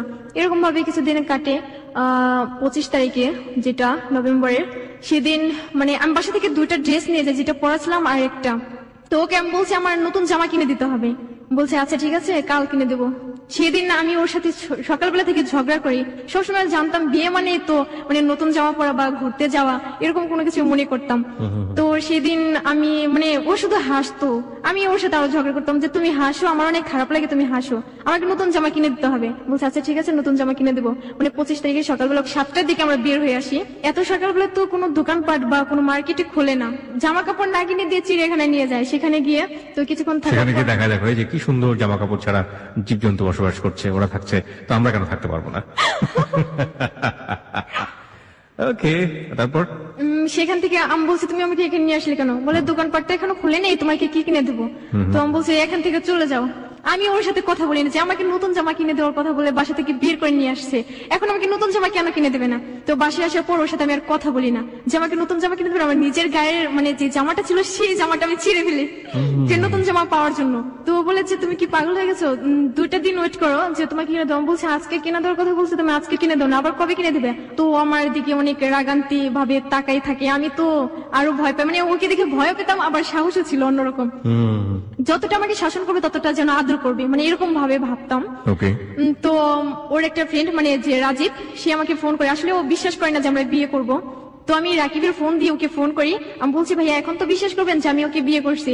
বলছি ভালো করছে, একটা ইম্পর্টেন্ট বাদরকে তুমি বিয়ে করছো, মানে এরকম ভাবে বলতো। আপনি আসতেন আপনাকে বিয়ে করতো, মানে এরকম ভাবে অনেক ফান করি। করার পর যে বাড়িওয়ালাটা বলছে যে আমাদের বাসা ছেড়ে দিতে হবে 25 তারিখে। আমি বলছি কেন ছেড়ে দিতে হবে? তো রাকিবের সাথে কথা হয় যে নতুন একটা বাসা পাওয়া যায়, মানে মসজিদ ছিল যে বাজারের সাথে, সেখানে নতুন বাসা পাওয়া যায়। রাকিব সেই বাসাটাকে দেখে আসে। আসলে আমি বাসাটাকে তো আমি দেখি নাই যে কেমন বাসা, যে যেহেতু ও দেখবে আমাকে রাখবে, ভালো একটা বাসা থাকবে। তো দিনে আপনাদের বাড়ি থেকে বের হওয়ার কদিন পরের ঘটনা এটা? মানে 21 তারিখে বাসা থেকে চলে যায় 25 তারিখে। ওকে, তোমরা 4 দিন পরে এই ঘটনাটা। হ্যাঁ। ওকে, রাকিব দেখে এসে বলে যে বাসাটা তো ভালোই, সেখানে আমরা যাবো, আজকেই যাবো। তো সন্ধ্যার দিকে আমাকে বলে যে তুমি রেডি হয়ে থাকো, আমি এই বাসা যা জিনিসগুলো আছে আমি সব ওই বাসা নিয়ে গুছিয়ে তারপর তোমাকে নিয়ে যাবো। কি ছিল আপনাদের বাসাতে? কি ছিল, জাজিম ছিল, মানে এমনি সংসারে যা লাগে মানে অল্প অল্প ছিল সবই। জাজিম ছিল মানে এগুলো কিনেছিলেন? মানে ও কিনে সব, মানে বিয়ের দিনই কেনা হয়। ওকে, তো সেগুলো ও নিয়ে যায়, নিয়ে যাওয়ার পর আমাকে সন্ধ্যার পরে ফোন করে বলে যে তুমি বসে থাকো, আমি এখনই আসবো। আমি তো মানে যে বাড়ি আন্টিকে সালাম করি, বলে তোমরা দুজন সুখী হও, এ কথা বলে যে তুমি অনেক ভালো মেয়ে, অনেক ভদ্র মেয়ে, আর তোমার হাজবেন্ড অনেক ভালো, তুমি ওকে কখনো কষ্ট দিও না। ওকে। নিয়ে যাওয়ার পর দেখি রুমটা এরকম রুম, আসলে আমি প্রকাশ করতে পারিনি যে রুমটা এত খারাপ হবে। তো যেহেতু ভালোবাসি তাকে, সে যদি আমাকে আগেও বলছে যে গাছের নিচে রাখলে থাকবো, তো আমি বলছি এটা তো বাসা, এখানে আমি থাকতেই পারবো, কষ্ট হলে আমি থাকতে পারবো। আসলে সেখানে পানির কষ্ট ছিল, গ্যাসের কষ্ট ছিল, 4 ফ্ল্যাটের লোক আমরা একটা টয়লেট ইউজ করতাম। তো সেখানে তো লাইন ধরে দাঁড়িয়ে থাকতো, তো মানে গার্মেন্টসের মেয়েরা তারা সবাই কাজ করতো। আমার এতটা খারাপ লাগছে যে ওই এরকম বাসা চয়েস করতে পারলো, মানে বাসাটা ছিল কি এরকম যে ভাঙা ভাঙা, তাদেরই ফ্যান ছিল, খাট ছিল, আমরা তো খাট কিনে নেই, আমরা তো সেদিন আর রান্না বান্না হয় না, যে আমি তো রান্নাই করতে পারি না, রান্না করবো কি, মানে রাকিব সব রান্না করতে পারে। সেখান থেকে পরের দিন তো মানে চাউল এসব কিনে নিয়ে আসে, কিনে নিয়ে আসার পর আমি বলছি ও আমাকে রান্নাঘরে মানে ঢুকতেই দেবে না, যে তুমি কালো হয়ে যাবে। আমি বলছি আমি তো কালো, আর কি কালো হবো, মানে তুমি থাকতে থাকতে এখানে ফর্সা হয়ে যাবে, এরকম ভাবে বলতো। যে ও রান্না করতো, ভাত রান্না করতো, আমি ভাত রান্না করলে ভাতের মার গাড়তে পারতাম না, তরকারি রান্না করলে হয়তো বা হলুদের গুঁড়া বেশি হতো বা লবণ বেশি হতো, এরকম হয়ে যেত। আস্তে আস্তে ও আমাকে সবকিছু শিখাই দেয়। 15 থেকে 16 দিন পর আমি রান্না করা শিখি ওর কাছ থেকে। তো ডিম তো অনেক ভালোই ভাজতে পারি, যে ওর ডিম ভাজা তো অনেক পছন্দ করে, বলে প্রত্যেকটা দিন তুমি ডিম ভাজবে। আর আমি তো মাছ মাংস এসব আমি কোনো কিছু পছন্দ করি না, শুধু ডিম। আমি বাসায় থাকতেও ডিম। 7-8 দিন পর তো আমার বাসা থেকে আবার ফোন করে যে এখনো বাসায় কেউ জানি না, তুই চলে আয়। আমি বলছি তোমরা কি সব কথা বলার জন্য আমাকে ফোন করছো, এখন তো আমি ভালোই আনন্দে আছি। পরে যে এই সময়টা থেকে বাবার সঙ্গে কোনো কথা হয়নি বা মার সঙ্গে কোনো কথা হয়নি? না, আমি কারোর সাথে কথা বলিনি, মানে শুধুমাত্র বোনের সাথে কথা বলছো? হ্যাঁ, বোনের সাথে কথা বলা হয়। যে আমার একটা চাচু ছিল, সে বিয়ে করে নাই, সে আমাকে অনেকটা ভালোবাসতো, আমাকে বলো যে তোমাকে যদি বিয়ে দেই মানে আমি উকিল বাবা হবো তোমার, তাকে আমি আগে থেকে আব্বু বলে ডাকতাম। ওকে, তার সঙ্গে কথা বলতেন? হ্যাঁ, মানে সে আমাকে একদিন ফোন করে বলে যে তুই যে 10,000 টাকা নিয়ে গেছিস সেই টাকাগুলো দিয়ে যা, আর যে মান সম্মান গুলো ডুবে গেছে সেই মান সম্মান ফিরিয়ে দিয়েছে, মানে এরকম ভাবে বলতো। আমি বলছি নেক্সট টাইম তুমি আমাকে ফোন করবে, আপনাকে আমি চিনি না, মানে এরকম ভাবে তুমিও বলতাম, আপনিও বলতাম আমার চাচার সাথে এরকম।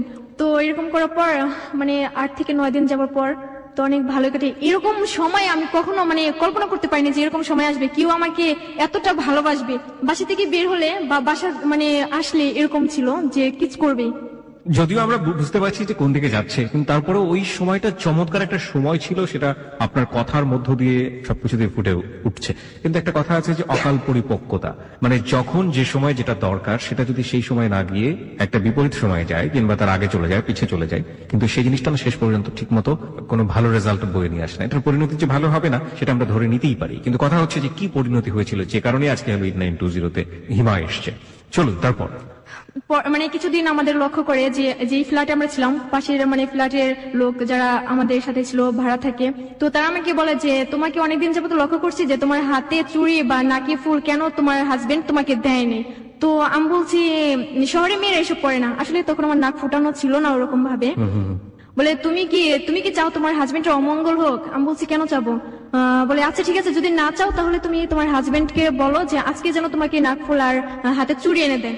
তো আমার তো জিদ যে আজকে তারা আমাকে এই কথা বলছে, আমাকে দিতেই হবে।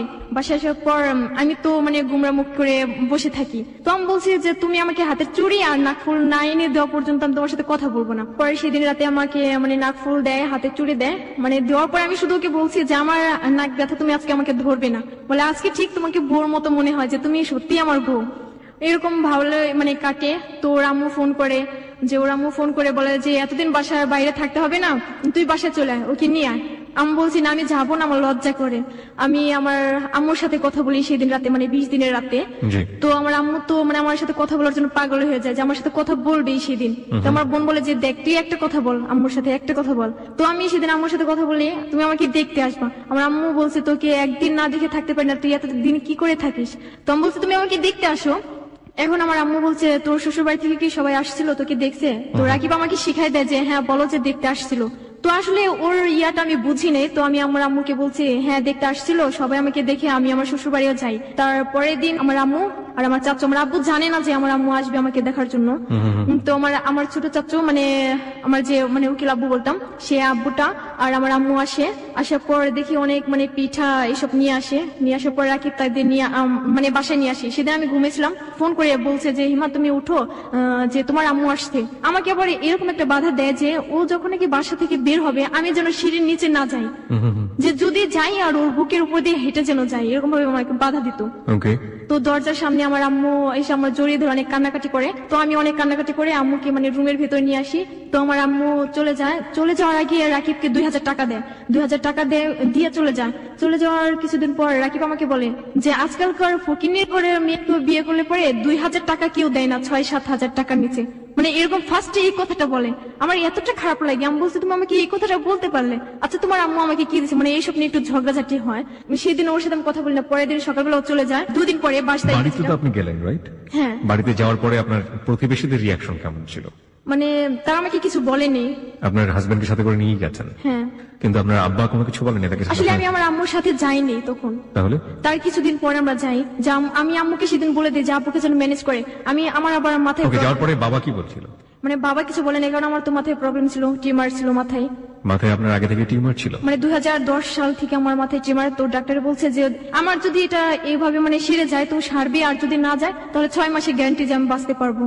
ওকে, তারপরে কি সেটা গিয়েছিল ওটা? হ্যাঁ, সেটা চলে যায়। আবার মানে 9 থেকে 8 মাসের মতো আবার শুরু হয়, সেটাই আবার ফিরে আসে ওটা। মানে আপনি যখন বিয়ে করার পরে কিছুদিন যাবত রিসেন্টলি এটা ফিরে এসেছে। আপনার হাজবেন্ড এটা জানতো যে আপনার মাথায় টিউমার বা হ্যাঁ, ওকে আমি বলছি, সব বলার পরেও সে আপনাকে বিয়ে করেছে? হ্যাঁ। তো আমার আম্মু আমার আব্বুকে ম্যানেজ করে আমি 26 তারিখে যাব। তো যাওয়ার আগে ওর সাথে রাতে মানে আমার এত ঝগড়া হয় যে মানে এরকম ছিল যে ওকে বলা ছিল আমি কেন বাইরে যাবো, আমি টয়লেটে যাবো তো ওকে বলে আমার যেতে হবে। তোরটা খারাপ লাগছিল যে ও সকালবেলা বের হয়, যে আর বাসায় আসার কোনো খবর থাকে না, অন্য সব মেয়েদের সাথে রিলেশন। তো সেটা আমি জানতাম না, পরে জানতে পারি। যাওয়ার পরে আমি ওকে ফোন করে ফোনটা অফ করে রাখি। সন্ধ্যার পরে ফোনটা ওপেন করে। আমি বলছি তুমি সারাদিন ফোন অফ করে রাখো আর সন্ধ্যার পরে ওপেন করে রাখো, এর চেয়ে না রাখাই তো ভালো। মানে এরকম ভাবে ঝগড়াঝাটি হয়। আমি সেদিন 2 ঘন্টা গোসল করি, সবাই আমাকে অনেক বকাঝকা করে। তো রাকিব এসে দেখে যে আমি গোসল করছি, গোসলখানা থেকে বের হইনি। তো বলে তুমি বের হও। আমি বের হয়ে রুমের ভিতর আসি। তো দেখি একটা মেয়ের সাথে কথা বলছি আমার রুমের ভিতর, যে পাশে বাসার যে মেয়ে ছিল সেই মেয়ের সাথে, পপি নামে একটা মেয়ে। তো তার সাথে মেয়েটা আপনার রুমে চলে এসেছে? হ্যাঁ। ওকে। সেই মেয়েটা চলে আসছে। আসার পর আমার মানে কি বলবো, রাকিবের মানে গায়ে হাত দিয়ে কথা বলে আর তুমি করে কথা বলে। আমার তো আরো বিরক্ত করা লাগে যে আমার হাজবেন্ডের সাথে ও তুমি করে কথা বলবে কেন? আমি তো জেদ, আমি সবসময় নাক ফুলিয়ে রাখি যখন আমার জেদ হয়। মেয়েটা আমাকে বলতেছে তুমি যখন ফার্স্টে আসছো তখন তুমি অনেক কালো ছিলে, এখন অনেক সুন্দর হয়ে গেছো, হ্যান ত্যান, মানে এই ধরনের অনেক কথাই বলে। তো রাকিব শুধু একটা কথা বলছে, এখন ওকে কিছু বলবেন না যে ও অনেকে রাগ করে আছে যে সারাদিন বাসায় ছিলাম না। তো মেয়েটার সাথে সাথে বলে উঠলো যে রাকিব তুমি কি কালকে ফ্রি আছো? যদি ফ্রি থাকো তাহলে তোমাকে নিয়ে একটু শপিং এ যাবো। আমার তো আরো খারাপ লাগে যে আমার হাজবেন্ডকে নিয়ে ও কেন শপিং এ যাবে। তো আমি ওর দিকে তাকাই, ও আমার দিকে তাকিয়ে থাকে, বলে হ্যাঁ আছে। আমি বলছি হ্যাঁ আপু আছে, তো আমি কালকে পাঠিয়ে দেবো, এরকম ভাবে বলছি। তখন আমি বলছি কি আপনি নেক্সট টাইম আমাদের রুমে ঢুকবেন না, আপনি আর কখনো এই রুমে আসবেন না, চলে যান এখান থেকে, আর আসবেন না, কখনো কথা বলবেন না। আর যদি দেখি আমার হাজবেন্ডের সাথে আপনি কথা বলছেন তাহলে আপনি কি হবে আপনি ভাবেন। তো রুম থেকে বের হওয়ার পর রাকিব তো আমাকে বলে যে ওর সাথে এরকম ব্যবহার করছো। আমাকে কেন, যাও তুমি শপিং এ ওর সাথে। এমনিতে আমি সারাদিনে বুঝতে পেরেছি একটা ঝগড়াঝাড়ি শুরু হয়ে গেছে আপনাদের মধ্যে। তারপর সারাদিন তো বাইরে ছিল, 10টার পর আবার বের হবে, বলে যে আমি র্যাকেট খেলতে যাবো। তো আমি বলছি না এখন যেতে পারবে না, বলে তোমাকে ছোট বাচ্চাদের এনে দিয়ে তুমি খেলো তাদের সাথে। তো আমি তো ছোট বাচ্চা পেলে অনেক খুশি। 10টার পর বাসায় আসে। বাসায় আসার পর এখন আমি ভাত খেতে বলি, ভাত খাবে না, শুয়ে পড়ে। আমি আবার আমার ওন্না ভিজে ওর পায়ে ময়লা ছিল, সেই ময়লাগুলো আমি পরিষ্কার করে দিই। পরের দিন আবার ও চলে যায়। আমি বলছি আমি আমার বাসায় যাবো, আমার বাসা থেকে আমাকে বলছে যে বাসায় যেতে, আমি বাসায় যাবো। তো বলছে কি আচ্ছা ঠিক আছে যাবো। সেদিন আমার সবচেয়ে ইয়ে ছিল যে 16 ডিসেম্বরে যেদিন আমি নাটক করি, আমি নাচ করি, সেখানে আমি থাকতে পারবো না, যে আমার স্কুল থেকে তো আমি ত্যাগ হয়ে আসছি, সেই প্রোগ্রামটা আমার দেখতেই হবে, আমি এরকম ভাবে ওকে বলছি। তো বলে আচ্ছা ঠিক আছে 16 তারিখে 16 ডিসেম্বরে আমাকে নিয়ে যাবে। বলে আমার কাছে টাকা নিয়ে আমি কি করে নিয়ে যাবো। আমি বলছি আজকে তোমার টাকা নিয়ে তুমি কালকে টাকা পাবে কোথায়? বলে আচ্ছা ফোন বিক্রি করবো। মানে এই কথা বলে বাসা থেকে বের হয়ে যায়, তারপরে দেখি 7টা ফোন আমার হাতে এনে দেয়। আমি অবাক হয়ে যাই যে এতগুলো ফোন ও কোথায় থেকে পেলো। রাইট, আমরা অবাক হচ্ছি যে এতগুলো ফোন সে কোথায় পেল। প্রিয় শ্রোতা, এই যে অবাকের জায়গাটি চমৎকার একটা সময়ের মধ্যে আমরা ছিলাম, কিন্তু একই সাথে আমরা কিছুটা হলো অবাক হচ্ছি। কিন্তু আমরা যে গেজের যে ব্যাপারটা, যেটা আমরা অনুমান করতে পারি যেটা সম্পর্কটা আসলে শেষ পর্যন্ত কোথায় গিয়ে দাঁড়াবে, সেই অনুমানের ব্যাপারটা নিয়ে সবসময় হ্যালো 920 একটা কথাই বলে থাকে। আপনি চিন্তাও করতে পারবেন না যে শেষ পর্যন্ত গল্পটি, জীবনের গল্পটি কোথায় গিয়ে দাঁড়িয়েছে। আজকেও ঠিক একই কথাই বলছে। তারপর 7টা মানে মোবাইল নিয়ে আসে, তো আমি তো অবাক হয়ে যাই। আমি বলছি তুমি এতগুলো ফোন কোথায় থেকে পেলে? রাইট। তো বলছি তুমি এগুলো চার্জ দাও। আমি বলছি এগুলো চার্জ দেবো কোথায়? তখন আমার কাছে ছিল 2টা চার্জার, যেটা ওর একটা আমার একটা। আমি শুধু টয়লেটে যাই, এদিকে এসে দেখি ফোন নাই, অবাক হয়ে যাই আবারও। আমি ওকে ফোন করে বলছি তুমি কি ফোন নিয়ে গেছো? বলছে হ্যাঁ আমি ফোন নিয়ে আসছি। আমি বলছি ফোন দিয়ে তুমি কি করবে? এতগুলো ফোন নিয়ে গেলে? বলছে এগুলো আমি বিক্রি করবো, যে কালকে তোমাদের বাসায় যাবো। 6000 টাকা বিক্রি করে।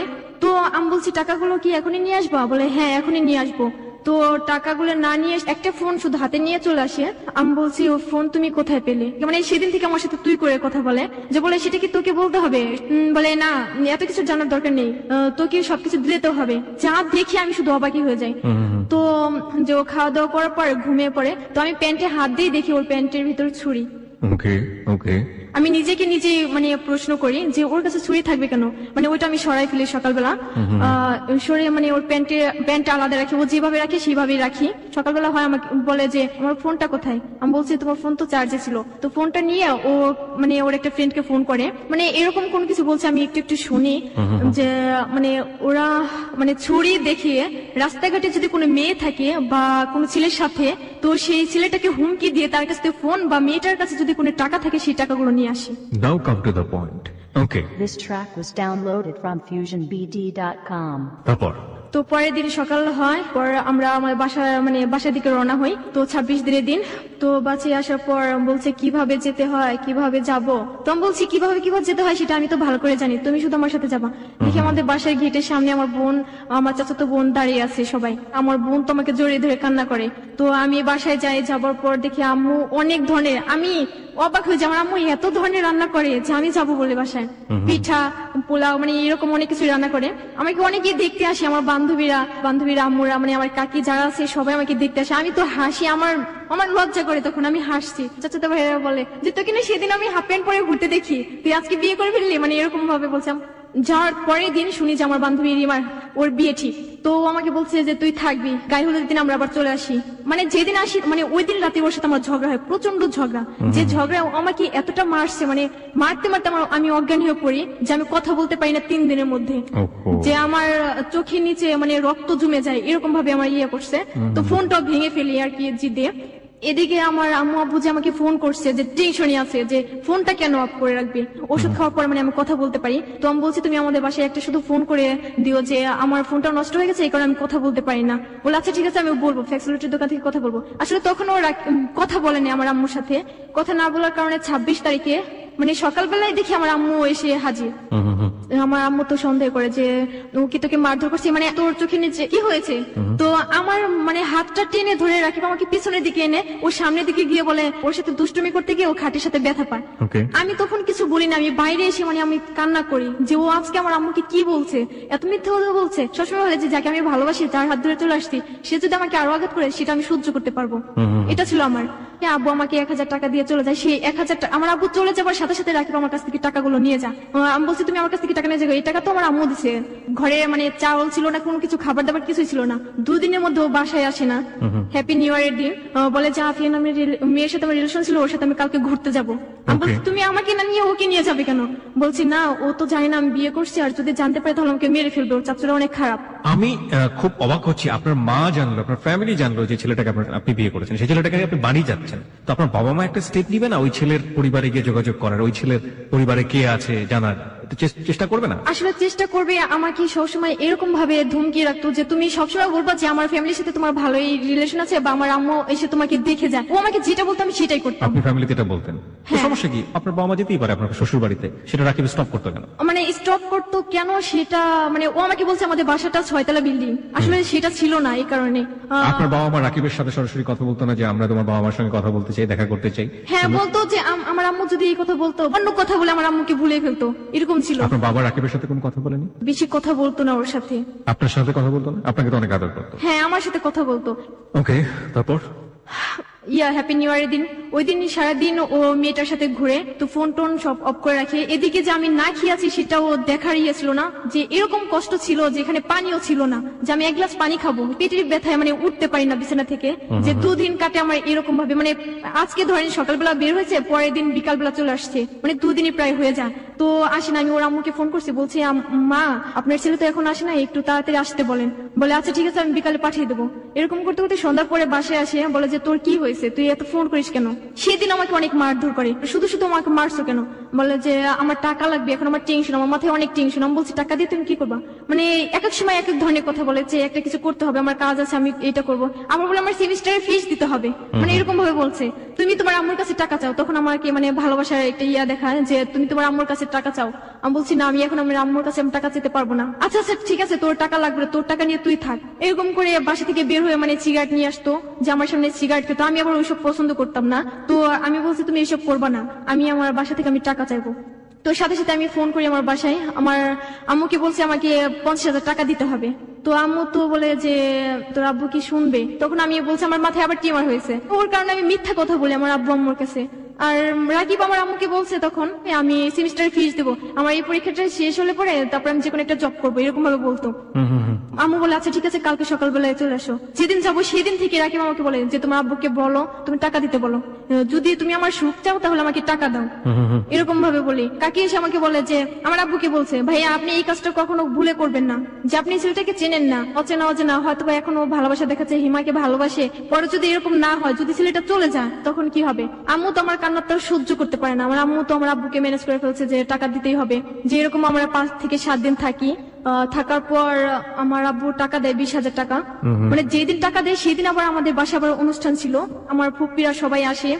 আমার চেহারাটা দেখেও সবাই অবাক হয়ে যায় যে আমি এতটা স্বাস্থ্য মানে ছিলাম আর এখন কি হ্যাংলা হয়ে গেছে, সবাই এরকম ভাবে বলে। আমি মানে সবার সামনে যেতে লজ্জা করতাম। আমার তো আমার ভাইয়াদের সাথে খেলতে যায়, 4টা বাজে, তো সাথে সাথে রাকিব চলে আসে। আমার বলতেছে যে তুমি তোমার আব্বুর কাছে টাকা নিছো? আমি বলছি না, একটু পরে দেবে। বলছি একটু পরে কখন দেবে? তখন আমার মানে আমার পায়ে লাথি মারে। ওকে ওকে। সেই লাথি মারটা আমার বড় বোন দেখে, বড় বোন দেখে পরে ও মানে আমাকে ডাকে, বলে তুই এখানে। তো আমি যাই, আমাকে বলে তুই তোকে অনেক মারধর করে না? আমি বলছি না, এমনিতে এখন তোর রাগ হয়েছে এই কারণে। ও আমাকে একটা কথা বলছে, এই কারণে কথাটা শুনিনি। আমার বোন বলে যে না, তোকে মনে হয় অনেক অনেক অত্যাচার করে, এরকম বলছে। আমি বলছি ধ্যাত তোমরা কি বলো, রাকিব আমাকে অনেক ভালোবাসে, অনেক ভালোবাসে, তোমাদের থেকে বেশি ভালোবাসে, এরকম বলে আমি রুমের ভিতর গিয়ে আবার কান্না করি যে আমি ওর কারণে কি মিথ্যা কথা বলছি, আমি আমার ফ্যামিলিকে মিথ্যা কথা বলছি। আমি মিথ্যা কথা বলা পছন্দ করতাম না, আর ওর কারণে আমার বলতে হয় আজকে। তো আব্বু টাকা দেয়, তো রাকিব আমাকে ওই 20,000 টাকার মধ্যে থেকে 1,000 টাকা আমাকে দিয়ে যায়। ও চলে যায় আমাকে রেখে। আমি ওর সাথে যাওয়ার জন্য করি যে আমি যাবো, আমি তো জানি যে ওর সেমিস্টারে ফিস দেবে না। আসলে টাকাটা এভাবে নেয় যে ও জুয়া খেলে, যে জুয়া খেলার ওখানে ঋণ হয় 20,000 টাকা, সেই টাকা আমাদের বাসা থেকে নেয়, সেটা আমি জানি না। এই কারণে। আপনি জানলেন কবে? মানে জানি তার কিছুদিন পর ওর একটা ফ্রেন্ড আমাকে ফোন করে জানায়। ওর ফ্রেন্ড আপনার নাম্বার গুলো কি? ওর ফ্রেন্ড রাজীব, ও তো নাম্বার জানে। তারপরের দিন থেকে আমি ফোন দিলে ফোন রিসিভ করে না, মানে এসএমএস করে এসএমএস এর রিপ্লাই করে না। আসলে তখন আমি প্রেগনেন্ট ছিলাম। কোথা থেকে কোথায় যাচ্ছেন? আসলে আমি বুঝতে পারতাম না যে আমি নিজেই প্রেগনেন্ট, মানে আস্তে আস্তে বুঝতে পারি। আলটিমেটলি খারাপ লাগার জায়গাটা থেকে আপনি পরবর্তীতে গিয়ে বুঝলেন যে আপনি আসলে প্রেগনেন্ট। কি হয়ে বুঝলেন? আমার বমি আসতো বা আমার কোনো কিছু, আমার গন্ধ এরকম ভাবে থাকতো। তো সেদিন আসার পর আমাকে বলে ঘুরতে যাবো। বলছি এখন তো ঘুরতে যেতে পারবো না, এখন সন্ধ্যা লেগেছে, যদি কোনো কিছু হয়ে যায়। আচ্ছা ঠিক আছে যাবো না, একটু যাবো খেজুর গাছের ওখানে আমাকে নিয়ে যাই। ওখানে নিয়ে আমার হাতটা ছেড়ে দিয়ে ফোন করে একটা মেয়ের কাছে, মানে রুবা নামের একটা মেয়ে। তো বলছে তুমি কার সাথে কথা বলো? বলে তুমি তো নেই, এই কারণে টাইম পাস করার জন্য। আপনাদের বাড়িতে থেকেই ওই ধরনের আচরণ করছে? হ্যাঁ, যে ও আমার সাথে এরকম করছে আমি কাউকে বুঝতে দেই না আর কি। কি বলবো, ওর বুকের ভিতর আমাকে জড়িয়ে ধরে রেখে অন্য মেয়ের সাথে কথা বলে। বলে যে কালকে দেখা হবে। মেয়েটা তো ফোন দিতেই আছে যে ওর সাথে দেখা করবে। তখন আমার হাতে লাঠি ছিল, ওই লাঠি দিয়ে আমি রাকিবের পা একটা আঘাত করি। এবং আপনার নিজেরও একটা মাথায় মারা উচিত। আমার শোনার পরে একদম ভেতরের ফিলিংস যেটা হচ্ছে, প্রথম কথা হচ্ছে একটা বাবা মা কতটা কাণ্ডজ্ঞানহীন হতে পারে একটা ফ্যামিলির। একটা ছেলেকে বিয়ে করেছেন আপনি, তাকে তার বাড়িতে কে আছে কোথায় আছে সে ভুলিয়ে ভালিয়ে রাখছে, কোনো খোঁজ খবর নিচ্ছে না। বাবা মা এটা মেনে নিয়ে এরকম একটা ছেলেকে, যে যার সাথে আপনি হ্যাপি নেই, বাবা মা তো আপনার ফেস দেখেই বুঝতে পারবে যে আপনি হ্যাপি আছেন কি আছেন না। তারপর সে ছেলেটাকে লালন পালন করে যাচ্ছে এবং সেই ছেলে আপনাদেরই বাড়ির মধ্যে বসে আরেকটা মেয়ের সাথে চুটিয়ে প্রেম করছে। আপনার বয়স আবার সেখানে ক্লাস 8-এ পড়া একটা নিয়ে আপনি, সে আপনার চেয়ে কয়েক বছরের বড়। ভুল তো আপনি একা করেননি, ভুল করেছে একেবারে যে একটা কথা আছে না যে 14 গোষ্ঠী মিলে, হ্যাঁ মানে চারপাশের যা আছে সবকিছু মিলে ভুলটা হয়েছে। তারপর চলে যায় আর আমাকে ফোন করে না। ফেব্রুয়ারি মাসের মানে 2 তারিখে ও আমাকে ফোন করে বলে আজকে আমি আসবো। রাকিব আসার কথা বলে আর আসে না। তো সেদিন মানে সন্ধ্যা পর্যন্ত আমি ওর জন্য ওয়েট করি। আমার সাথে রিলেশন হবার আগে যে মেয়েটার সাথে রিলেশন ছিল সেই মেয়েটা শুনতে পায় যে আমার সাথে মানে বিয়ে হয়ে গেছে। তো এই কারণে ও ঘুমের ট্যাবলেট সেটার জন্য সেটা আপনাকে বলছে যে এই মেয়েটা হসপিটালে আছে সুতরাং আমি আসতে পারবো না, তার সেবা যত্ন করছি আমি ওখানে। হ্যাঁ এরকম বলছে যে তাকে আমি দেখতে যাবো বলছে। আমি বলছি সামান্য ওই মেয়েটার সাথে রিলেশন ছিল এই কারণে ও দেখতে যাবে, তাহলে আমি অসুস্থ হলে অবশ্যই ও আমাকে দেখতে আসবে। মানে ব্লেড নিয়ে এসে মানে ইচ্ছা মতো হাত কাটি। এবং এটার এই জন্যই করলেন যে আপনাকে যেন সে দেখতে আসে। হ্যাঁ এই কারণে আমি করি। ভেরি মানে সিম্পল ইকুয়েশন, সহজ সরল মনে যা ঘটে যায় একের পর এক, এবং পাগলামোর যে চূড়ান্ত সেটার একটা বেস্ট এক্সাম্পল হচ্ছে আজকের এই হ্যালো ইট 920। আপনার হাতের একটা ছবি আমরা হ্যালো ইট 920 দিয়ে দিচ্ছি প্রিয় শ্রোতা। ইমোশনাল একটা মানুষকে কতটা বিবেকহীন করে ফেলতে পারে এবং কিশোর বয়সে এটার রেঞ্জটা কতটুকু আপনারা একটু দেখুন ফেসবুকে এসে, যে হাতটাকে সে কিভাবে ক্ষতবিক্ষত করেছিল। ও মাই গড। ফেসবুকের ঠিকানা হচ্ছে www.facebook.com/hello8920। আরো একবার বলছি facebook.com/HELLO8920। ওখানে গেলে দেখতে পাবেন, যারা ইতিমধ্যে আছেন তারা তো দেখতেই পাচ্ছেন। পেজটিতে লাইক দিয়ে দিলে আপনি পার্মানেন্টলি মেম্বার হয়ে যাবেন, তখন হ্যালো 8920 যাবতীয় অ্যাক্টিভিটিস আপনি অবগত থাকবেন। তারপর বলুন। আমি হাত কাটার পর আমার জ্ঞান ছিল না। আমার বোন আমাকে অনেক খোঁজাখুঁজি করে, যে বাগানে গিয়ে দেখে যে আমি বাগানে পড়ে আছি। জ্ঞান ফেরার পর আমার বোন আমাকে মুখে একটা থাপ্পড় মারে যে তুই কি পাগলামি করিস। তো ফোন করে দেখে ফোনটা অফ করে রাখে। আমি বলছি আমার সাথে ওর সাথে ঝগড়া হয়েছে এই কারণে যে ও ফোনটা অফ করে রাখে। রাত 10টা বাজে ওর একটা ফ্রেন্ড মানে রাজীব, তার নাম্বারটা আমি আমার চাচাতো বোনের কাছে দিই। তো আমার চাচাতো বোন ফোন করে বলে যে হিমাজি এরকম কাজ করছে, আপনি ওকে একটু বলেন যে ও যেন তাড়াতাড়ি ওকে দেখতে আসে। তো 10টার পরে রাকিব ফোনটা ওপেন করে, সাথে সাথে রাজীব ওকে ফোন করে জানায় যে এরকম আমার অবস্থা। তো রাকিব আমার বোনকে ফোন করে বলে যে আমি যা শুনছি সেটা কি সত্য? বলে হ্যাঁ সত্য। তখন আমার সাথে কথা বলার জন্য ফোনটা করে। তো আমি ফোনটা নিই। ফোন নেওয়ার পরে আমাকে বলছে কি রে তুই কি সত্যি হাত কাটছিস? আমি বলছি কেন কাটবো, মানে কান্না করি আর এই কথা বলি। এরকম ছিলাম আমি ডাক্তারের কাছে যাই না যে আমি ওষুধ খাবো বা ব্যান্ডেজ করবো বা সেলাই করবো, কোনো কিছু হই না। বলছি যে পর্যন্ত রাকিব না আসবে সে পর্যন্ত আমি কোনো কিছু করবো না। সকালবেলা 10টার সময় ফোন করি, বলে যে আমি এখন আসতে পারবো না, আমি একটু বিজি আছি এরকম ভাবে বলে। আমার নানু বাসা থেকে মানে আমার আম্মু টাকা পায়, মানে 3 লাখ টাকা পায়, সেখান থেকে আমি 1.5 লাখ টাকা নিয়ে মানে আসার জন্য করি। মানে যে আমি ব্যাগে যে টাকা রাখি সেই টাকাগুলো আমার বড় বোন দেখে। মানে আপনি টাকা চুরি করে বাড়ি থেকে পালাবেন? হ্যাঁ। এটা কি রাকিব আপনাকে বলেছিল? মানে রাকিব এরকম ভাবে বলছে যে আমি তোমাকে এনে খাওয়াবে কি রাখবো কোথায়? আমি বলছি এই কথা তুমি আমাকে আগে বলোনি, যে এটা তো বিয়ের আগে করার কথা ছিল। তখন আমি ভাবছি আমি যদি টাকা নিয়ে আসি তুমি আমাকে নিবে না? বলে যদি টাকা নিয়ে আসতে পারে তাহলে আসবে। আমার বোন এদিক দিয়ে আমার ব্যাগ থেকে টাকাগুলো সরিয়ে ফেলে। আমি আর দেখি না যে ব্যাগে টাকা আছে কিনা। আমি যে টাকা নিয়ে যাবো সে মানে টাকা দিয়ে ও অ্যাডভান্সটা দেবে এরকম ছিল। তো আমি যাওয়ার পর এখন বাড়িওয়ালা তো টাকা নেওয়ার জন্য আসছে, যে আপনি আসছেন তো টাকাগুলো আগে দেন। যে ব্যাগে যখন আমি হাত দিই টাকাগুলো না দেখি তখন আমার তো অন্যরকম, যে এখন আমি টাকা পাবো কোথায়? তো আমি রাকিবকে বলি, রাকিব বলে যে এটা তোদের প্ল্যান। কি বলবো, ও আমার সাথে অনেক খারাপ ব্যবহার করে। তখন 5টার সময় বের হয়, সন্ধ্যা লেগে যায়, তো মানে আসেই না। তারপর থেকে ফোনটা আমি কারণ টেনশন পড়ে গেছি, আমি তো এখানকার কিছুই চিনি না, আমি কোথায় যাবো কি করবো। আমি বাড়িওয়ালাকে সবকিছু বলি। বাড়িওয়ালারা তখন আমার শাশুড়িকে ফোন করে, আমার শাশুড়ি বলে যেভাবে তুই আমার ছেলেকে ঘর থেকে বের করে নিয়েছিস সেভাবে আমার ছেলেকে আমার কাছে ফিরিয়ে দিয়ে যাবি। আর এরকম ভাবে সারা রাত কেটে যায়। পরের দিন 12টার সময় রাকিব আমাকে ফোন করে বলে তুই বাসা থেকে বের হয়ে আয়, আমি তোকে নিয়ে আসবো আমাদের বাসায়। আমি বাড়িওয়ালাকে বলছি আঙ্কেল আপনি তো আমার ফোনটা রাখি, আমাকে কিছু টাকা দেন। তো তারা আমাকে 200 টাকা দিয়ে আমার ফোনটা নেয় না। রিক্সা ওঠার পরে ওর ফোনটা আবার তখন আমি কোথায় যাবো আমি নিজেও জানি না, তখন আমি রাস্তায় পড়ে যাই। 12টা থেকে 5টা পর্যন্ত ওকে আমি অনেক খোঁজাখুঁজি করি কিন্তু পাই না। লাস্ট ওর আব্বুকে আমি ফোন করি। ফোন করার পর বলছি আপনি ছেলে আমাকে এরকম ভাবে রেখে দিয়েছে, আপনি আমার নিয়ে যান। আমাদের উকিল হয় আর কি বিয়ের যে ছিল সাথে, তো সে আমাকে নিয়ে যান। তার ভাবির কাছে নিয়ে যায়, নিয়ে বলে যে আমি রাত 10টার পরে আমি নিয়ে যাবো। তখন আমার ভিতর অন্যরকম একটি আসে যে রাত 10টার পর আমার কোথায় নিতে পারে, এখান থেকে যেভাবে হোক আমার পালাতে হবে। তো আমার শাশুড়িকে আমি ফোন করে বলছি আপনি কি আমাকে নেবেন, আর যদি আমাকে না নিয়ে যান আমি নিজে এখানে আত্মহত্যা করে আপনাদের দায়ী করে যাব। তো আমার শাশুড়ি আর শ্বশুর এসে আমাকে রাত 10টার সময় নিয়ে যায়। এই প্রথম আপনি গেলেন আপনার শ্বশুর বাড়ি? হ্যাঁ। কোথায় ছিল শ্বশুর বাড়ি? নারায়ণগঞ্জ জারপুর উত্তরপাড়া খোলা মার্কেট। গিয়ে কি দেখলেন?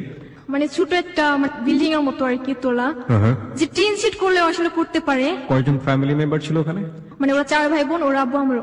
পরে রাকিব শুনে যে আমি ওদের বাসায় আসবো, বলে তুই আমার আম্মুকে নিয়ে থাক। আমি আমার মতো চলে গেলাম, আমি ওদের বাসায় যাই। না আপনি বাসায় গেছেন? ওর আম্মু তো আমাকে মানে অনেক কথা আমাকে বলে, কি বিয়ে করার বয়স হয়েছে, তুই আমার ছেলেকে বিয়ে করছিস, আমার ফুলের মতো ছেলে ছিল। সব মায়ের কাছে তার ছেলে ফুলের মতোই থাকে। This is the story, we know that. তখন আমি একটা কথা বলছি আমার শাশুড়িকে, আপনার ছেলেকে যেরকম আদর করে বড় করছে না আমার আম্মু আব্বু, আমাকেও তেমন আদর করে বড় করছে। প্রথম দিনই ঝগড়া শুরু করলেন? মানে এই কথাটা কংগ্রাচুলেশন। ওকে, আমি তো দুদিনের মধ্যে খাই না, পানিও খাই না, রাতটা কাটে কোনো মতে। ফজরের আজানের সময় আমার শাশুড়ি আমাকে ঘুম থেকে ওঠা, বলে বরকা পর তোকে তোর বাসায় দিয়ে আসবো। আমি বলছি আমি আমার বাসায় যাবো না, অনেক কান্নাকাটি করি। আমার মানে শাশুড়ি পা ধরে কিভাবে কোথায় কিভাবে আমাকে নিয়ে আসে আমি নিজেও জানি না, গাড়িতে করে। তো আমাকে শুধু হেমাদপুরের মানে টিকিট কেটে দেয়। তো আমি গাড়িতে উঠি, তখন বলে বাই, আর কখনো দেখা হবে না। যে আমি এরকম প্রেগনেন্ট, আমি কাউকে মানে বলতে পারছি না। মাস চলে যাচ্ছে, আমার অবস্থাটা অনেক খারাপ হয়ে যায়। তো এলাকার মুরব্বীদের সাথে কথা বলি, কথা বলার পর যে বলে আচ্ছা ঠিক আছে তোমাকে নিয়ে আসবো। আমি আবার প্ল্যান করি যে বিয়ের পরে আমি চলে যাবো, আমার চাচাতো বোনের বিয়ে। মানে কথা বলবো কি, রাকিব আমাকে হুমকি দেয় যে তুই যদি আমার কাছে থাকতে চাস তাহলে তুই ওই বাচ্চাটাকে নষ্ট করবি। তো আমি বলছি কেন আমি বাচ্চাটাকে নষ্ট করবো, অনেক মানে কান্নাকাটি করি। বলে আচ্ছা ঠিক আছে তুই তোর বাচ্চা নিয়ে থাক, আমি আমার মতো থাকবো। আমার একটা ফ্রেন্ড ছিল, তাকে আমি সবকিছু বলি, তার সাথে আমি গিয়ে মানে বাচ্চাটাকে নষ্ট করে ফেলি। তো আমি শুয়ে থাকি। বাচ্চাটাকে আপনি নষ্ট করলেন, আপনার ফ্যামিলিতে জানলো না এটা? কেউ জানে না। আমার হাজবেন্ড মানে আসে না, এই কারণে আমি না খেয়ে থাকি বা এরকম কোনো কিছু বুঝতে পারি আর কি, যে আমি নষ্ট করি এটা জানে না। পিঙ্কির কথা যে আমি চলে যাওয়ার জন্য আমার ফোনটা আমি ইচ্ছে করে মানে নষ্ট করি, ফোন সারতে যেতে হবে। তো আমি আগে আসি, আমার চাচাতো বোন আসে।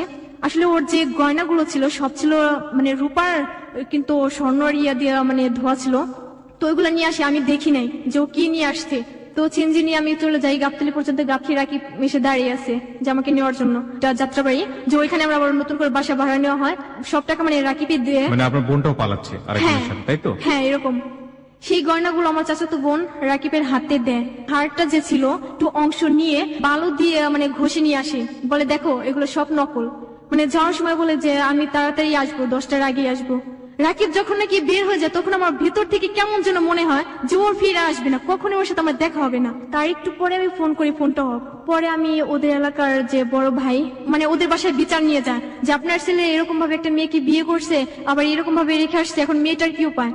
তো আমার শাশুড়ি আমাকে ফোন করে বলে তুই যদি আমার ফোনে ফোন করিস কখনো তাহলে তোর খবর আছে, আমি এখন যে এই পুলিশ নিয়ে তোর এখানে আসবো, তোকে ধরিয়ে দেবো, তুই একটা খারাপ মেয়ে। আমি আর আমার চাচাতো বোন, এখন আমার তো সবকিছুর দায়িত্ব এখন হয়ে গেল আমার। ও আমাকে পা ধরে কান্না করে বলে যে তুই আমার মাথায় হাত রেখে শপথ করবি কখনো কারোর কাছে বলতে পারবি না যে আমার এসএসসি এর রেজাল্টটা অনেক খারাপ হয়, এই কারণে আমি মিথ্যা কথা বলে বাসা থেকে চলে আসি। বুঝলাম না, আমি বুঝলাম না। মানে এসএসসি রেজাল্ট খারাপ হলো, পাশ থেকে চলে আসলো, মানে কি কাহিনী? মানে ও বলছে মানে মিথ্যা কথা বলছে আমাকে যে রাজীবের সাথে আমি চলে যাব, আসলে এইসবের কিছুই না। তো আসার পর বিয়ের গহনাগুলো নিয়ে পালিয়ে আসছে। হ্যাঁ, সেখান থেকে আমার চাচাতো বোন ওর বাবাকে ফোন করে বলে যে হিমার হাজবেন্ড আমাকে জোর করে নিয়ে আসছে, যে মানে ওর যতগুলো আত্মীয় ছিল সবাই আসে আমাকে নেওয়ার জন্য, যে আমাকে নিয়ে থানায় দেবে বা করবে এরকম কোনো কিছু করার জন্য। এখন নিয়ে যাই গাড়ির ভিতরে, মানে মারতেই আছে। আমি যতই বলছি যে আমার কোনো দোষ নেই, আমি যত বলি তত ওরা আমাকে আঘাত করে, এত মারছে। আমি নিয়ে যাওয়ার পর আমাকে চেয়ারম্যান বাড়ি সরাসরি নিয়ে যায়। ওর আব্বু আমার উপর চাপ দিয়ে দেয় যে তোর হাজবেন্ড, তোর হাত আছে এইটার ভিতরে। মানে একদিনের সময় দেয় আমার আব্বুকে যে একদিনের মধ্যে হয়তোবা ওই স্বর্ণগুলো দিতে হবে, নয়তোবা 6 লাখ টাকা দিতে হবে। বাগান ছিল যে বিচারের রায় দেয় যে ওই জমিটা দিয়ে দেবো ওকে, মানে আমাদের জোর জুলুম করে মানে দলিল করে নিয়ে যায়। তো আমার উপরে এতটা অত্যাচার, সবাই আমাকে মারধর করতো, আমার চাচাতো ভাই ফুপিরা মানে যারা আছে। একটা যেটা বুঝলাম যে আপনার এই বোনটি আপনার হাত ধরে পালিয়েছিল, তার রেজাল্ট খারাপ হয়েছে সে কারণে। হ্যাঁ, এবং সে এতগুলো গহনা কোথা থেকে নিয়েছে? তার বাড়ি থেকে। এটা কি তার বিয়ের গহনা? তার বিয়ের গহনা না, তার বাড়িতে ছিল এই গহনাটা। আলটিমেটলি এই গহনা আপনার ভাষ্য মতে এটা গহনা ছিল না, কিন্তু তার বাড়ি থেকে লোকজন যেটা প্রিটেন্ড করেছে যে আপনি তাকে শেল্টার দিয়েছেন বা আপনি তাকে বাড়ি থেকে ভাগানোর জন্য সহায়তা করেছেন, এবং সেই জন্য আপনার উপর অত্যাচার শুরু হয়। এবং পরবর্তীতে এটাকে তারা দাবি করে এটা 6 লাখ টাকার গহনা ছিল, এবং এই 6 লাখ টাকার উসুল তারা আদায় করে আপনাদের কাছ থেকে জমি নিয়ে, তাই তো? ওকে, তারপর এরকম কিছুদিন পর আমার মামা আসে, বলে যে কোনো একটা করতে হবে, এটা মামলা করতে হবে। বলছি আমার রাকিবের কখনো আমি ক্ষতি হতে দেবো না, মানে রাকিবের এগেইনস্টে মামলা করবে। আমি আমার রাকিবের পাশেই আছি। এরকম যতবার বলতাম ততবার মারতো। আমার বোন আমাকে মারতে মারতে আমার মাথা ফাটিয়ে ফেলে। তো আমি আবার রিটার্ন আমাদের বাসায় চলে আসি। আসার পর তো আমাকে আমার ভাবিটা আমার হাতের চুড়ি নাকের ফুল মানে ফেলে দেয়, বলে তোর বিয়ে হয়নি। রশি দিয়ে বেঁধে গরম পানি আমার হাতে ঢালে, যে তারপর আমার মামা আমার আঙ্কেল সবাই আমাকে নিয়ে যায় থানায় যে ওর নামে মামলা করবে। সেখানে জিটি করে আমি বাসায় আসি, আমি গলায় রশি দিই, মানে এরকম যে আমি মারাই যাব। মানে রাস্তাঘাটে যাকে দেখতাম বলতাম যে আমার রাকিব আসবে, মানে তোমরা কি একদম আমার পাগলের মতো অবস্থা, যেটা হ্যাঁ, পাগলই হয়ে গেছে। একেবারে পাগলে, মানে আমি এরকম ছিলাম যে আমার হাতে বা পায়ে কোনো ময়লা আমি মানে দেখতেই পেতাম না। যে ব্রিজের উপর দিয়ে আসতে হয় আমাদের বাসায়, সেই ব্রিজের ধারে যেয়ে দাঁড়িয়ে থাকতাম। তোমাকে এরকম ভাবে 3 মাস প্রায় এরকম ভাবে আমি কাটাই। তো ফকির বাড়ি বা ডাক্তার এইসব অনেক কিছুই দেখায়, তো সেই বাড়ি গিয়ে মনে করেন আমাকে সুস্থ করা হয়। মানে রাকিব আমার লাইফ থেকে চলে যাওয়ার পর খাটে বা বালিশে শোয়া জিনিসটা কি সেটা আমি এখনো চোখে দেখি না। রাকিব চলে গেল মানে রাকিব কোথায় গেল? সে যোগাযোগ করে না আপনার সঙ্গে? না, তাই আমার তো? সাথে যোগাযোগ করে না। এরকম আমার আম্মু বলে যে এখন তো ও সুস্থ হয়েছে, যে আবার মানে সেই মামলা আবার করা হবে, মামলা করা হবে রাকিবের হ্যাঁ। এগেইনস্টে। ওকে। তারপরে সেই বাসা থেকে আমি মানে 1,75,000 টাকা নিয়ে আমি চলে যাই আমাদের বাসা থেকে। এই টাকাটা আসলো কোথা থেকে? আমার আম্মু এরকম আমার নানার বাসা থেকে টাকা নিয়ে আসছিল। ওই টাকাটাই আলটিমেটলি আপনি হ্যাঁ। 1,75,000 টাকা চুরি করে পালালেন রাকিবের বাড়ি যাওয়ার জন্য, হ্যাঁ। তাই তো? হিমা, যেখানটাতে আমরা ছিলাম, আপনি 1,75,000 টাকা বাড়ি থেকে চুরি করে নিয়ে আবার সেই রাকিবের কাছে ফিরে গেলেন কতদিন পরে? 3 মাস পর। 3 মাস পর। এবং এই 3 মাস তো বাড়িতে যা করেছেন এবং আপনার সাথে যা করা হয়েছে তা রীতিমতো অবর্ণনীয়। ফাইন, যাওয়ার পরে কি হলো? 1,75,000 টাকা নিয়ে আমি সরাসরি ওদের বাসায় যাই না, যে আমার বান্ধবীর বাসায় উঠি। সেখান থেকে আমি ওদের শুধু ম্যানেজ করে যে আমি আমার হাজবেন্ডের সাথে ঝগড়া করে আসছি, যে কিছুদিন থেকে আবার চলে যাব। আমি কাউকে বলি না যে বাসা থেকে টাকা নিয়ে আসছি। তো ওদের ওইখান থেকে আমি বলছি যে আমি একটু ঘুরতে যাবো, এই কথা বলে আমি রাকিবদের বাসায় যাই। তো বাসায় গিয়ে দেখি রাকিব নেই, মানে রাকিবকে সরিয়ে ফেলে, যে ওর নানু বাসায় পাঠিয়ে দেয়। তো বাসার সামনে গিয়ে আমি আমার শাশুড়িকে ফোন করিয়ে বলছি যে মা আমাকে নিয়ে যান। বলে তোকে আমি চিনি না, তুই কে? মানে এরকম ভাবে অনেক কিছু বলে। আমি বলছি আমি কে মানে আপনার ছেলে আমাকে বিয়ে করছে, অনেক ধরনের কথা বলে, সে আমাকে চিনে না। তো রাত 1টা পর্যন্ত আমাদের বাসার বাইরে আমাকে দাঁড় করে রাখে। মানে আমি চিৎকার করে কান্না করি, এত চিৎকার করে কান্না করি যে এলাকার অনেক লোকই মানে জড়ো হয়। তো আমি পানি চাই একটা লোকের কাছে, সেই লোকটা আমাকে কি করে পানির সাথে কেরোসিন তেল মিশিয়ে আমাকে পানিটা দেয়। খাওয়ার পরে আমি বুঝতে পারি যে এটা আসলে কেরোসিন তেল মিশানো ছিল। তো আমি বলছি আপনি আমার সাথে এরকম ব্যবহার করতে পারেন? সেই লোকটা সেখান থেকে চলে যায়। আমি কান্নাকাটি করে, মানে পাশে পাশে একটা মহিলা এসে আমাকে বলে যে দেখো আপু, তুমি এখান থেকে না এসে আমাদের বাসায় চলে এসো, রাতটা কেটে তুমি চলে যাও। পর আমি সেই বাসায় রাত কাটে কোনো মতে। তখন আমি সেখান থেকে চলে আসি। পর আমি সেই আমার বান্ধবীদের বাসায় যাই। বান্ধবীর বাসা থেকে আমি ওই আন্টির সাথে যোগাযোগ করি, যে আমার আন্টির যে দেবর হয়। আমি আপনাকে কিছু কোশ্চেন করি, ছোট ছোট, আপনি একটু মনোযোগ দিয়ে উত্তর দেওয়ার চেষ্টা করবেন। নাম্বার 1, যে টাকাটা আপনি বাড়ি থেকে নিয়ে আসলেন, এটা তো খোঁজ খবর পেয়ে গেছে আপনার আপু? হ্যাঁ। তারপর আপনার সঙ্গে ফোনে যোগাযোগ করেনি তারা? হ্যাঁ, ফোনে যোগাযোগ করছে। আমি বলছি যে আমি রাকিবের কাছে চলে আসছি, মানে এখনো তারা জানে আমি রাকিবের কাছে। আচ্ছা, তো এই টাকাটা নিয়ে আপনি কি করলেন? তো 20,000 টাকার মতো আমি নষ্ট করি নিজেই। কি মানে করেন? কিভাবে যে আমি প্রত্যেকটা দিন চাষায় আসি, মানে এরকম ভাবে নষ্ট করে আর কি। চাষাড়াতে কি হতো? চাষাড়াতে কে ছিল? মানে চাষারাই বেশি থাকে, এই তো কারণে আপনি এসে ওখানে খুঁজতেন ওকে? হ্যাঁ, Okay. 3 মাস এরকম ভাবে আমার চলে যায়। চলে যাবার পর এই সময়টা আপনি কোথায় ছিলেন এই 3 মাস? আমি মিরপুর ছিলাম। মিরপুর কার বাসায় ছিলেন? ছিলাম আমার বান্ধবীর বাসায়, যে আমি ওর মাকে ম্যানেজ করছি। বলছে যে আন্টি আপনি শুধু আমাকে একটা বাসা ভাড়া করে দেবেন, যা করে আমি করবো। যে বাসা ভাড়া করি সেখানে আমি আবার 10,000 টাকা দিয়ে পার্লারের কাজ শিখি, তার মাঝে মাঝে আমি চাষারও চলে আসি। ওকে, মানে দুটোটাই কাজ চালিয়ে যাই। Okay. এর মাঝে আবার আমি আমার ওই আঙ্কেলের সাথে যোগাযোগ করি, যে আমার বাহিরের ব্যাপারে। কোন আঙ্কেল এটা? আম্মুর যে চাচাতো বোন, ওকে, তার মানে বোনের আমার দেবর, হ্যাঁ তার সাথে যোগাযোগ করেন? হ্যাঁ, মানে সে কেন বাহিরে যোগাযোগ থাকে। করেন? ও, সে বাইরে থাকে। ওকে, এই কারণে এখন আমি বলছি, বলে তুমি তো বিদেশের কাজ কি কাজ করবে? তো আমি বলছি আমি পার্লারের কাজ শিখছি, আমাকে সেখানে দেখেন যদি পারেন আমাকে এরকম ব্যবস্থা করে দেন। মানে আপনিও বিদেশে যেতে চাচ্ছেন? হ্যাঁ। কেন? মানে কেন যেতে চাচ্ছি, যে রাকিবকে আমি খুঁজে পাইনি, আমি কার কাছে থাকবো? আমি আমার ফ্যামিলিতেও যেতে পারবো না, ওর ফ্যামিলিতেও থাকতে পারবো না, এরকম ভাবে আমার জীবন চলবে না।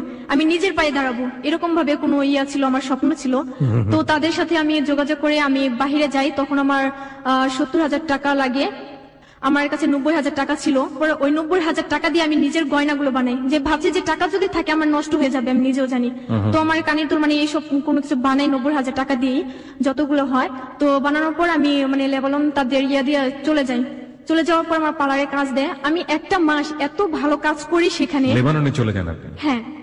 ওকে, তো সেখানে চলে যাই, অনেক ভালো মতো কাজ করি, যে তারা আমাকে অনেকটা আদর করে, যে আমি ভাষা শিখতে পারি অনেক অল্পতেই, যে তারা আমাকে আমার ভাষাগুলো শুনে তারা আরো মুগ্ধ হয়, যে এত এত দ্রুত তুমি ভাষা শিখলে কি করে। মানে তাদের একটা কোশ্চেন ছিল। তো আমি বলছি সেটা আমি নিজেও জানি না। এক কথা বারবার বলতো, যে সেটা আমি অনুভব করতাম যে এটা হবেই, মানে আমি বলতাম। তো যখন নাকি আমি অসুস্থ হয়ে পড়ি, তখন আমাদের বাংলাদেশে যেমন বলে অসুস্থ, তখন ওদের ওইখানে বলে যে মারিদা। তো আমাকে বলে যে সুবাদ্দি। তো আমি বলছি কি আনা মারিদা।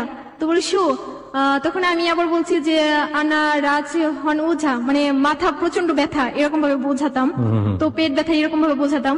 তো ওরা তো আমাকে ডাক্তারের কাছে নিয়ে যেত, মানে 1 মাস পর আমার হাতে আমার বেতনটা দেয়, 1 মাসের বেতন 12,000 টাকা ছিল, মানে 20,000 টাকা দেওয়ার কথা ছিল, সেখানে আমার 12,000 টাকা দেয়। তো সেখান থেকে আমাকে হসপিটালে নিয়ে যায়, মানে 4টা হসপিটাল ঘুরে কোনো রোগ মানে বিধি পাই না। তার 7 দিন পরে আমি এরকম ভাবে বমি করা শুরু করি যে আমার নাক দিয়ে মানে মুখ দিয়ে রক্ত বের হয়। তো ওরা তো অনেক ভয় পায়। তার 2 দিন পরে আমাকে হসপিটাল আবার নিয়ে যায়, অন্য হসপিটালে, দেখে আমার অ্যাপেন্ডিসাইটিস টিউমার, মানে 3 ঘন্টার সময় ছিল যে অপারেশন করতেই হবে। তখন আমার মালিকই তো রিস্কটা নেবে না, যে এরকম ভাবে 3 ঘন্টা যদি ও মারা যায় এরকম রিস্ক নেবে না, তো এটা রিস্ক কে নেবে? তো আমি ওদের বলছি যে কোনো মতো ইয়া করো, যে সেখানে 96,000 টাকা লাগবে আমাদের বাংলাদেশের, যে আমার তো টাকা নেই। মাসের বেতনটা আমার ছিলাম, বলছি এদের যদি তোর আমাকে মারতে চাস তাহলে তোরা আমাকে মেরে ফেল, আর যদি না মারতে চাস তাহলে তোরা আমাকে বাঁচিয়ে রাখ। তো ওদের টাকা দিয়ে ওরা আমাকে মানে ইয়া করে, সুস্থ করে। তো পরে আমি টাকাগুলো দিয়ে দিই, যে আমার গয়নাগুলো আমি সেখানে কিছু রেখে আসি আর কিছু নিয়ে আসি। তো অপারেশনের 7 দিন পর আমাকে কাজে নিয়ে যান। তো আমি তো কাজ করতেই পারি না, আমি সোজা হয়ে দাঁড়াতেই পারি না, তো আমি ঘুরে ঘুরে পড়ে যাই। ওরা তখন আমার সাথে খারাপ ব্যবহার করে, যে তুই এখানে কাজ করতে পারবি না, তোকে কি করে টাকা দেবো, টাকা দেওয়া যাবে না, এরকম ভাবে বলছে। তো আমি ওর সাথে ঝগড়া করতাম, মানে তর্ক করতাম। তখন ওরা বলছে আচ্ছা ঠিক আছে, তোরা যদি আমার না রাখিস তাহলে আমার বাংলাদেশে পাঠিয়ে দে, আমি যে কোনো একটা জিনিস করবো। বাংলাদেশে আসবো, আমি কি করে আসবো, কোথায় থাকবো, এরকম একটা কল্পনা থাকে। অপারেশনের 15 দিন পর আমার টিকিট কেটে দেয় আমার বাংলাদেশে আসার জন্য। তো হাতে আমাকে 19,000 টাকাও দিয়ে দেয় ওরা। আমি বলছি আতিনি মাফি মাছারি, মানে আমার কাছে কোনো টাকা নেই, আমি বাংলাদেশে যাব কি, আমার বাবা মা কেউ নেই, মানে এরকম ভাবে বুঝাইছি আরবিতে। বোঝানোর পর ওরা বলে কি আচ্ছা ঠিক আছে, তোকে এই টাকাগুলো দিলাম, তুই এই টাকাগুলো নিয়ে থাকবি। তো আমি আসার পর প্লেনে মানে একটা মহিলার সাথে আমার অনেক ভালো ইয়া হয়, তাকে আমি বলি, তাকে ম্যানেজ করে তাদের বাসায় চলে যাই, সেখানে থাকি। সেখান থাকার পর আবার কুদালিয়া চলে আসি, সেখান থেকে আমি আবার পার্লারের কাজে ঢুকি, আবার রাকিবকে খুঁজে পাই না। তো হঠাৎ করে একটা ফ্রেন্ডের নাম্বার ছিল, যে ওর ফ্রেন্ডের আমি ফোন করি, আমি বলছি যে রাকিব কি এখন বাসায় আসছে, বলছে হ্যাঁ, যে ও ফোন ইউজ করে না। আমি বলছি ফোন যখন ইউজ করবে তখন আমার নাম্বারটা দেবেন। ডিসেম্বরের 31 তারিখে ওর সাথে মানে আবার যোগাযোগ হয়, যে রাকিবের সাথে, মানে রং নাম্বারে, জানে না যে আমি হিমা। তো রং নাম্বারে, আসলে আমি রং নাম্বারে যখন আবার নতুন করে কথা বলা শুরু করলাম, যে বলছে আমার বাসা মিরপুর, আমি মিরপুর থাকি, মানে আপনি জানতেন নাম্বার ঠিক আছে, কিন্তু ও বুঝতে চাই ওটা রং নাম্বারে কার সাথে কথা বলছে। ওকে ওকে। তো আমাকে রাজ নামে পরিচয় দেয়। আমি জিজ্ঞেস করছি আপনার নাম কি, ও বলে রাজ। আমার আন্টির মেয়ের নাম আবার তুলনা। তো আমি আবার ওর পিকচার মানে যা আছে সবকিছু ওরে নিয়ে আসি। তো আমি বলছি আমার নাম তুলনা, আমি এরকম ভাবে থাকি, মানে সবকিছু আমি বলি, যে আমার বাবার এত টাকা আছে, আমার আঙ্কেলও বাহিরে থাকে। তো আমি বলছি সবকিছু বলার পর ও তো আমাকে বিয়ে করবে, মানে এখন বলে যে তুমি বাসা থেকে চলে আসো, তোমাকে আমি বিয়ে করবো। একই কথা আপনার সঙ্গে? একই কথা, যেরকম আমি এরকম ভাবে বুঝতাম, আগের যে কথাগুলো ছিল সেই কথাগুলো নতুন করে আবার তোলানো হয়। যে আমি বলছি যে তুমি কি আমাকে বিয়ে করবা, বলে যে হ্যাঁ তোমাকে এক দেখে আমি বিয়ে করবো। মানে আমি বলছি আচ্ছা ঠিক আছে, তুমি আমার পিকচার দেখো, যদি পছন্দ হয় তাহলে তুমি আমাকে বিয়ে করবে। তো আমি আমার আন্টির মেয়ের মানে পিকচারটা পাঠিয়ে দিই, যেটা দেখে ওর ফ্যামিলি সবাই মানে পছন্দ করে। ওর আম্মুর সাথে আমি কথা বলছি, আবার সেই আম্মুকেও জড়াই ফেললেন? হ্যাঁ, ওর আম্মু, ওর বোন, মানে ওর ভাইয়া সবাই জানতো যে নতুন মানে কারোর সাথে রিলেশন। তো এরকম করার পরে বিয়ের একটা ডেটই বানিয়ে পড়ে যায়, এই মাসে আমরা বিয়ে করবোই, যে জানুয়ারি শেষে ফেব্রুয়ারিতে। তো এরকম ভাবে আমি বলছি এখন আমি কি করব, মানে ও দেখা করার জন্য প্রচন্ড পাগল হয়ে যায়, যে ও আসে যাত্রাবাড়ি, আমিও চলে আসি, ওকে আমি দূর থেকে দেখে চলে যাই, কিন্তু ওর কাছে যাই না। তো ও বলছে তুমি আসনি, আমি বলছি হ্যাঁ আমি আসছি, তুমি আমার সাথে দেখা করো, আমি এই কারণে চলে আসছি, এরকম ভাবে বলে চলে আসি। চলে আসার কিছুদিন পরে ও আবার আমাকে দেখার জন্য পাগল হয়, অনেক SMS করে, কথা বলার পর আমি কথাগুলো আবার রেকর্ড করে রাখি, যে কি কথা বলে। বলার কিছুদিন পরে বলে তুমি সত্য করে বলো, তুমি কে, তুমি কি হিমা? তখন আমি কান্না করি, আমি বলছি না আমি হিমা না, আমি হিমা হতে যাবো কেন? তো আমি বলছি আচ্ছা হিমাটা কে, যে মেয়েটার কারণে তুমি আমাকে এত কিছু বলো, সেই মেয়েটা কে? মানে আমি নিজেকে ওর কথা বের করার জন্য করে বলে, হিমা নামের একটা মেয়ে ছিল 3 বছর আগে, যে এটা আমার শত্রু ছিল। ও আমাকে এরকম ভাবে বলে যে আমার শত্রু ছিল। তো ওই মেয়েটার সাথে আমার রিলেশন ছিল 6 মাস রিলেশন থাকার পর আমি অন্য একটা মেয়ের সাথে রিলেশন করি। তো ওর বাবা, ওর চাচা যারা আছে সবাই আমাকে মারধর করে আমার কাছ থেকে টাকা নিয়ে যায়, মানে এরকম আমাকে বলে। তখন আমি আরো কান্না করি, আমি বলছি ও কি বলে, ও তো আমার প্রতি আর নেই, আর ওকে আমি এতটা ভালোবাসি, ও আমাকে এই কথাগুলো বলতে পারে? এরকম বলার পর কিছুদিন পরে যে আস্তে আস্তে আমি জানিয়ে দেই, তাহলে আমার আগের কথাগুলো আমি বলি। কিছু কিছু কথা আছে যে কথাগুলো আমি বলতাম, আমি ওকে বোঝানোর চেষ্টা করতাম যে আমি হিমা। তো বলে তুমি কি হিমা? আমি বলছি না। বলে তুমি হিমা, তুমি হিমা, এরকম ভাবে কথা বলে, ঠিক এরকম ভাবে কথা বলতো, যে আস্তে আস্তে কথা বলতো অন্যরকম ছিল। আমি একদিন পরিচয় দিই, হ্যাঁ আমি হিমা, তখন ও অনেকটা কান্না করে বলে তোমাকে আমি অনেক, তোমার ফোন নাম্বারে অনেক ট্রাই করছি, তোমার ফোনটা অফ ছিল। আমি বলছি তুমি আমাকে একটু ট্রাই করো নাই, যদি ট্রাই করতে তাহলে আমি তো 3-4 মাস তো আমি ছিলামই দেশে, তো অবশ্যই আমি জানতে পারতাম যে তুমি আমাকে ট্রাই করছো। তো আমাকে বলে যে আমি তোমাকে নিয়ে আসবো, আবার নতুন করে তোমার সাথে আমি সংসার করব, যে আমার বাবা মা তোমাকে অ্যাকসেপ্ট করুক বা না করুক সেটা আমি করব। বলে তুমি আমাকে 1000 টাকা দাও, আমি একটা বাড়ি ভাড়া করব, তারপর তোমাকে আমি টাকাটা দিয়ে দেবো। আমি সাথে সাথে আমার কাছে তখন 3000 টাকা ছিল, আমি 1000 টাকা পাঠিয়ে দিই। তার 2 দিন পর আবার বলে আমার একটা ফ্রেন্ড আমার কাছ থেকে টাকা পাবে, তুমি আমাকে টাকা দাও 1000। তো আমি আবার 1000 টাকা পাঠাই। যে আমার এরকম আমার মাথায় এখন বর্তমানে টিমার হয়েছে যে আমি ডাক্তারের কাছে যাব। যখন নাকি ডাক্তারের কাছে যেতে যাই তখন ও আমাকে আবারও ফোন করে যে হিমা আমাকে টাকা লাগবে, তুমি আমাকে টাকা দাও। মানে সবসময় আমাকে টাকা ছাড়া কিছু বোঝে না। তো ওকে আমি এরকম ভাবে টাকা পাঠাই। 10,000 টাকা পাঠানোর পর ও অস্বীকার করে যে আমাকে চেনে না, আমি কে, কবে টাকা পাঠিয়েছি, এরকম ভাবে অনেক খারাপ ব্যবহার করে। আমি বলছি রাকিব তোমার জন্য আমি সবকিছু ছেড়ে চলে আসছি, আমি আমার বাবা মা ছেড়ে চলে আসছি, টাকা লক্ষ লক্ষ টাকা নষ্ট করছি, আমি কোনো কিছু করিনি, তুমি কেন আমাকে এত কষ্ট দিচ্ছ? এরকম ভাবে বোঝানোর পর ও বলে কি তোর জন্য দুনিয়া পাগল হতে পারে কিন্তু আমি পাগল না। তো আমি বলছি তুমি এটা কি বলছো, মানে অনেক অ্যাভয়েড করে আমাকে। তখন আমি বলছি দাঁড়া, ও যেরকম আমাকে সেই রকম হতেই হবে। আমি বলছি দাঁড়া, আমি একটা ছেলের কথা বলবো, দেখবো যে ওর খারাপ লাগে কিনা। তখন আমি ওকে বলি যে রাকিব, সাব্বির নামের একটা ছেলের সাথে আমার রিলেশন হয়, যে ওকে আমি বিয়ে করব। বলে যে আচ্ছা তোকে যে বিয়ে করবে তোকে ইউজ করার জন্য বিয়ে করবে, এরকম ভাবে অনেক মানে বলে। তো তার পরের দিন আমি প্ল্যান করি যে আমি বলবো যে আমি বিয়ে করব, এরকম একটা করে যে আমি বলছি রাকিব আজকে আমি বিয়ে করব, তুমি আমাকে ক্ষমা করে দিও, এরকম অনেক কিছু বলি। বলার পরে রাকিব আমাকে বলে আচ্ছা ঠিক আছে তুই বিয়ে করে গিয়ে, তোকে কে বিয়ে করে। তো রাত 8টার পরে ও আমাকে অনেক ফোন করার পর আমি ফোনটা রিসিভ করি না, যে বুঝতে পারো যে আমি সত্যি বিয়ে করছি। ওর একটা ফ্রেন্ড মানে রনি আমাকে ফোন করে বলে যে হিমা তুমি কি সত্যি বিয়ে করছো? আমি বলছি হ্যাঁ ভাই আমি সত্যি বিয়ে করছি, আমি সিরিয়াসলি আমি কান্না করছি আর বলছি যে ভাইয়া হ্যাঁ আমি সাব্বিরকে বিয়ে করছি, সাব্বির এখন ওর ফুপির বাসায় মিষ্টি নিয়ে গেছে আর একটু পরে চলে আসবে। রাকিবের কাছে তখন ফোনটা ছিল না, তো ওর ফ্রেন্ডের কাছ থেকে ফোনটা নিয়ে যাওয়ার পর আমার সাথে মানে রাতে 8টার সময় আমাকে ফোন করে, বলে হিমা তুমি কি সত্যি বিয়ে করছো? আমি বলছি হ্যাঁ আমি সত্যি বিয়ে করছো। তখন আমার অতীতের কথা মনে করিয়ে দেয় যে তোমার কি মনে পড়ে তুমি গোসল করে আসতে, আমি তোমার জামা কাপড় চেঞ্জ করে দিতাম, তোমার চুলগুলো আমি শুকিয়ে দিতাম, মানে তুমি রাস্তাঘাটে কিভাবে চলাফেরা করতে, তোমার কি মনে পড়ে একদিন তোমাকে ঘুরতে নিয়ে গিয়ে তোমার পায়ে থেকে জুতা পড়ে গেছিল, তুমি হাজার হাজার মানুষের সামনে আমাকে জড়িয়ে ধরছিল, তোমার কি এসব মনে পড়ে না? মানে আমার অতীতের সব কথা আমাকে মনে করিয়ে দেয়, আমি কান্না করি। আমি বলছি দেখো আমার কিছু করার নেই, আমি সাব্বিরকে বিয়ে করবো, সাব্বির অনেক ভালো ছিল, ওকে নিয়ে আমি সংসার করবো। রাকিব তো এত কান্নাকাটি করে যে আমি তোমাকে ছাড়া থাকতে পারবো না, আমি এইসব করছি জাস্ট তোমাকে পরীক্ষা করার জন্য। তখন আমি বলছি 3টা বছর প্রায় হয়ে যায়, তুমি আমাকে পরীক্ষা করতে করতে এ পর্যন্ত নিয়ে আসছো, তুমি আমাকে যা বলছো আমি সব শুনছি, এখন আর শুনবো না। 2 দিন পরে রাকিব বলে তোমার যদি বাচ্চা কাচ্চাও হয়ে যায় তাও তোমাকে আমি নিয়ে আসবো। এরকম বলার পর আমি বলছি আচ্ছা ঠিক আছে আমি তোমার সাথে চলে আসবো, সাব্বির আমার সাথে অনেক খারাপ ব্যবহার করে, এরকম বলার পর রাকিব বলছে আচ্ছা ঠিক আছে নিয়েই আসবো। তো 2 দিন পরে আমার কাছে টাকা চায়, আমি আবারও টাকা পাঠাই, যে 200, 100, 500 টাকা যেরকম ভাবে টাকা চায় আমি সবসময় টাকা পাঠাই। আমার একটা বান্ধবী ছিল শোভা, যার কথা আমি বলছি, তো সবাইকে আমি সবকিছু বলি, সবাই এরকম এরকম ঘটনা ঘটে গেছে, এখন কি করব? বলে তুই এতটা কষ্ট এত ঝড় ঝাপটা সহ্য করে আসিস, তুই আমাদের কিছু জানালি না কেন? তো আমি বলছি কি করে জানাবো, আমি যে ভালোবেসে বিয়ে করছি আর আমি চাই না যে আমার ভালোবাসার কলঙ্ক হোক, এরকম ভাবে বোঝানোর পরে বলে যে আচ্ছা ঠিক আছে ওর যদি কোনো ফ্রেন্ড থাকে তার নাম্বারটা আমাকে দে, ওকে সাহায্য করার দায়িত্ব আমাদের। তো আমি বলছি কি করবি? বলে কি তুই কয়েকটা দিন ওর সাথে শুধু কথা বলবি না। আমি বলছি আচ্ছা ঠিক আছে বলবো না। ওরা আমার বান্ধবী মানে ওর বন্ধু রনিকে বলে রনি ভাইয়া হিমা তো মারা গেছে। রাকিব কেয়ার করে না, কোনো কিছুই কেয়ার করে না যে আমি বেঁচে আছি না মরে গেছি, কোথায় আছি কি করছি, মানে কোনো কিছুই মানে মনে করে না। তো আমার বান্ধবী বলে কি এরকম ভাবে হবে না। আমি বলছি কখনো হবে না, 2 বছর আগে হয়নি, আমি ওর জন্য এত কিছু করছি তবুও হয়নি, আর এখন কি করে হবে? কিছুদিন আগে মানে রোজার মধ্যে তখন আমার টাইফয়েড জ্বর হয়, শাকিল ভাইয়া তখন আমাকে ফোন করার পর আমি শাকিল ভাইয়ের সাথে কথা বলি, আমি রাকিবকে জানাই। রাকিব আমাকে বলে যে তুই অনেক ভুল করছিস, তুই খারাপ মেয়ে, তুই খারাপ কাজ করে বেড়াস। আমি বলছি না আমি খারাপ কাজ করব কেন? তো বলে যে তুই জীবনের গল্প গিয়ে সবকিছু বলবি, তারপর তুই কোনটা ভুল করেছিস কিনা সেটা আমি শুধরে দেবো। সবসময় কি কথা বলতো? আমি বলছি আমার ধারে আমি যে ভুল করছি সেটা আমার মনেই হয় না, আমি ভুল করলে একটাই ভুল করছি যে এটা আমার যে প্রেগনেন্ট ছিলাম আমার বেবিটা নষ্ট করছি, এটা ছাড়া আমি কোনো ভুল করিনি। আর আমার বাবা মার টাকা নষ্ট করছে সেটা আমার বাবা মার উপর, তোমার উপর কোনো কিছুই না। আমি বলছি আচ্ছা একটা ঈদ গেছে আমি কোনো কিছু পরিনি, আমার তো নতুন জামা পরতে ইচ্ছে করে, সবার সামনে ঘুরতে ইচ্ছে করে। তো বলে আচ্ছা ঠিক আছে তুমি টেনশন করো, তোমাকে নতুন জামা কিনে দেবো। এই কথা বলে যে তুমি আমাকে আজকে 200 টাকা পাঠাও। তখন আমি ওকে 200 টাকা পাঠিয়ে দিই, বলে যে ঈদের আগের দিন তোমাকে আমি জামা কাপড় পাঠিয়ে দেবো, টাকা পাঠিয়ে দেবো। তো তার আগে আমাকে বলে যে হিমা তুমি আমাকে প্যান্ট আর শার্ট কেনার টাকা দিবা, আমি তোমাকে তোমার জামার কেনার টাকা দেবো। আমি বলছি তুমি এটা কি বলছো?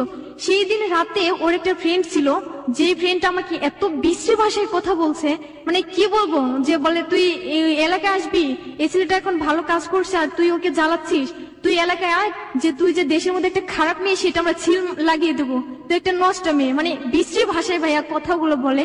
ঈদের আগের দিন আমাকে ফোন করছি, ও বলে কি তুই রং নাম্বার ফোন করছিস, সরি আপনি রং নাম্বার ফোন করছেন, এরকম বলার পরে ঈদের পর থেকে ওর ফোনটাও অফ। এখন ভাইয়া আমি কাল মানে পরশুদিন এখানে আসছি, আসার পর আমি শাকিল ভাইকে সবকিছু বলছি, ভাইয়া এরকম আমার সমস্যা, আমি কাজ করতে পারি না, আমি খেতে পারি না, আমার অনেক সমস্যা, আমি কি করব, আমার মাথার জন্য আমি এক জায়গায় দাঁড়ায় থাকতে পারি না, যে মাথা ঘুরে পড়ে যায়, আমি বিদেশে যাওয়ার জন্য আবার নতুন করে মানে করে যে পাসপোর্ট জমা দেওয়া হয়ে গেছে যে আমি যাব, তো আমি ইচ্ছে করলে ঈদের আগে যেতে পারতাম, যে আমার মাথার জন্য আমি যেতে পারি না। আপনি আমাকে বলেন তো আপনার বাবা মার কাছে আপনি ফিরে যাননি কেন? আমি ফিরে যাইনি, যখন আমি বাসা থেকে চলে আসি আমার আব্বু বলছে হয়তোবা তুই এ বাসায় থাকবি নয়তোবা আমি থাকবো।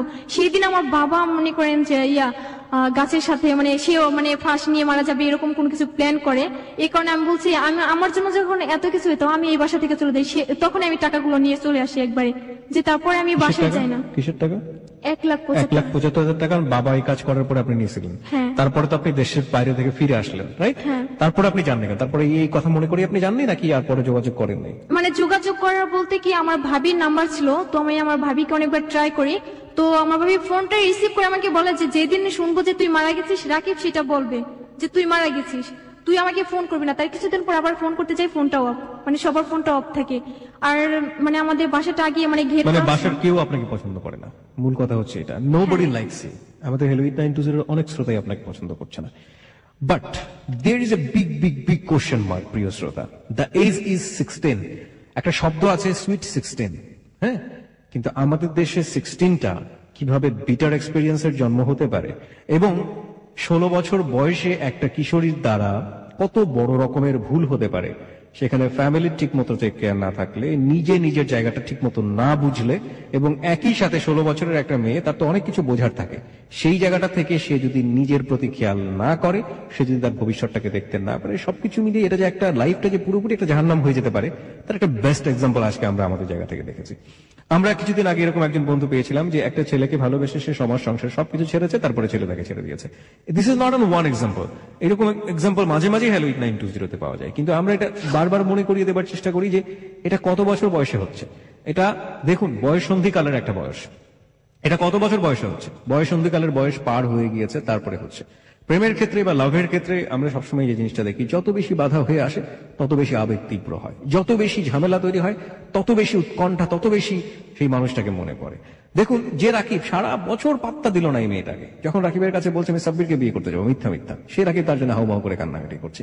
এই যে সিলি কিছু ইমোশন লাইফের জন্য, ফুল অফ ইমোশন যেটাকে বলে, এই ইমোশন গুলো দিয়ে আসলে জীবন চলে না। জীবনে চলার জন্য শক্ত কিছু পাটাতনের দরকার হয়। সেই পাটাতনটা হচ্ছে লেখাপড়া, ক্যারিয়ার, ফ্যামিলি, সবকিছু মিলিয়ে একটা সিদ্ধান্ত নেয়া যে আমি সামনের দিনগুলোতে কিভাবে চলবো। ওর জীবনে সবচেয়ে বড় ভুল মনে করছে ওর সন্তানটাকে নষ্ট করা। ওর সন্তান যদি দুনিয়াতে আসতো সেটা যে আরো কত বড় ভুল হতো সেটাও বুঝতেই পারছে না, বিকজ ও এখনো ইমোশনের মধ্যে আছে। কারণ সেই সন্তান যদি সে সন্তানের ভরণ পোষণ কে দেবে, সে সন্তান কোথায় বড় হবে? হ্যাঁ, সবকিছু মিলিয়ে ও নিজে এখন ব্রেন টিউমারের একটা পেশেন্ট, এবং সবকিছু মিলিয়ে পুরো লাইফটা যে 16তে গিয়েই মোটামুটি একেবারে ম্যাসাকার অবস্থা, সেটা নতুন করে বলার কিছু নেই। আপনি কি আপনার নিজের ভুলগুলো দেখতে পান যে আপনি আপনি কোথায় কি ভুলগুলো করেছেন? আপনার কি এখনো মনে হয় যে আপনি ভুল করেন? হ্যাঁ, আমি ভুল করেছি অনেকগুলো, যেটা আমি বলবো যে আমার বাবা মার বেশিরভাগ, আমি আমার বাবা মাকে মানে কষ্ট দিয়ে যতগুলো টাকা নিয়ে চলে আসছি বারবার, একবার না 7 বার আমি বাসা থেকে চলে আসি ওর জন্য। যে আমার বাসা থেকে সবাই একটা কথা বলে যে একবার মানুষ ভুল করে, বারবার নয়, আর তুই বারবারই ভুল করলি। সেই ভুলটা তুই তো টাকাগুলো নিয়ে আমার চিন্তা না, সবচেয়ে চিন্তা হলো যে তোকে নিয়ে রাকিব সংসার করবে কিনা, এটা নিয়ে তো আমাদের চিন্তা। আসলে আমি এখনো আমার বাবা মা বা কাউকে আমি বুঝতে দিই না যে আমি এতটা কষ্টের মাঝে আছি। আমার অনেক খারাপ লাগে যে প্রতিটা রাত যে আমি আমার মাকে ছাড়া আমি কখনো ঘুমাতাম না, যে আমার প্রতিটা রাত যেত আমার মা আমার হাত বুলিয়ে দিত, এরকম করে কাটতো। আর এখন আমি কোথায় থাকি, কিভাবে থাকি, কেউ আমার খোঁজ খবর নেয় না। আসলে আমি এখনো রাকিবের প্রতি পড়ে আছি। কাল রাতে রাকিবের ফ্রেন্ড আমাকে ফোন করে বলে যে 17 তারিখে রাকিব বিয়ে করবে। আসলে আমি এরকম ছিলাম যে কখনো না খেয়ে থাকতে পারতাম না, যে আমি সবসময় খাবারের তালেই থাকতাম, যে একটার পর একটা ছিলই আমার খাবার। আর এখন আমার দিন যে আমি না খেয়ে থাকি, আমার মনে হয় না যে আমি না খেয়ে থাকি। যখনই যাই খেতে চাই আমার রাকিবের কথা মনে পড়ে যে এইটা আমার রাকিব আমাকে এনে দিত। এখন যদি আমি হাজারো বারো না খেয়ে থাকি, কেউ আমাকে বলবে না যে হিমা তুমি না খেয়ে আছো?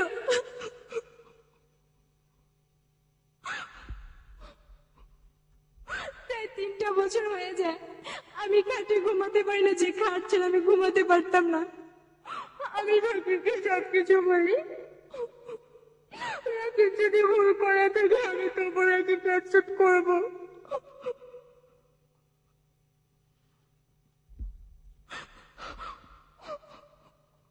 This is the story of life.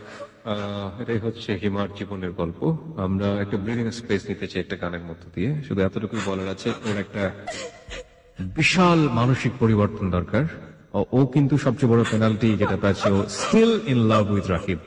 16 বছর বয়স কিছুই না। আমি একটু সরাসরি আপনার সঙ্গে কথা বলতে চাই, একটু নিজেকে কন্ট্রোল করুন প্লিজ। আপনাকে শক্ত হতে হবে এবং আপনাকে ইমোশন দেখিয়ে আপনাকে ইমোশনের জায়গা থেকে বের করা যাবে না, বিকজ আপনি রং ইমোশনের মধ্যে রয়েছেন। হ্যাঁ, আপনি ভুল করছেন।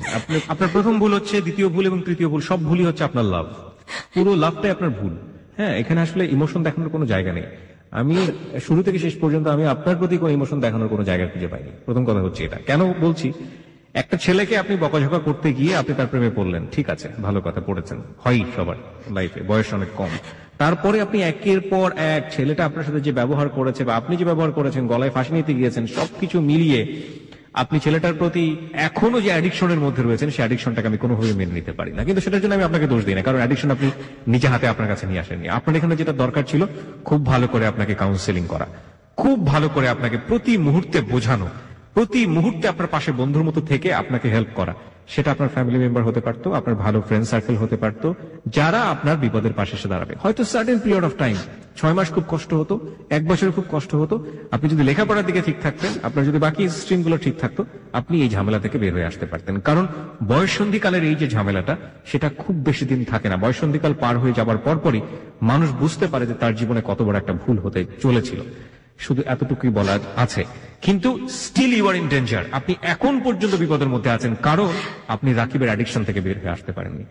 দেখুন, এটা আপনি আপনার জায়গা থেকে বুঝবেন না, কিন্তু আমি, ওর যারা ফ্যামিলি মেম্বার আছে তারা হয়তো আজকে এখানে শুনছেন, বাবা মা যারা আছেন তারা হয়তো শুনছেন, তাদের সবার প্রতি একটা রিকোয়েস্ট রেখে একটা কথা বলতে চাই।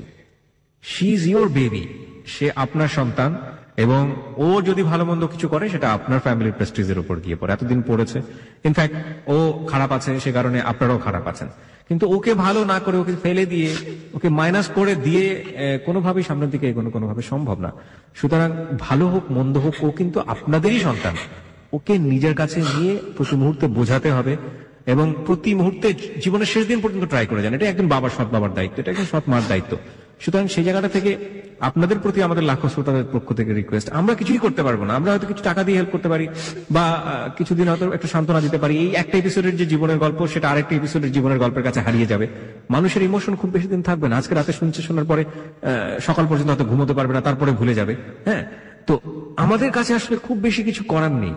আমরা শুধু এতটুকু মেসেজ দিতে পারি, আপনারা সতর্ক হন সে কারণে। কিন্তু ওকে ভালো থাকতে হলে ওর ফ্যামিলির কাছে ফিরে যেতে হবে। সেই ফ্যামিলির কাছে আমরা করজোরে রিকোয়েস্ট করছি, প্লিজ টেক হার ব্যাক, ফিরিয়ে নিয়ে যান।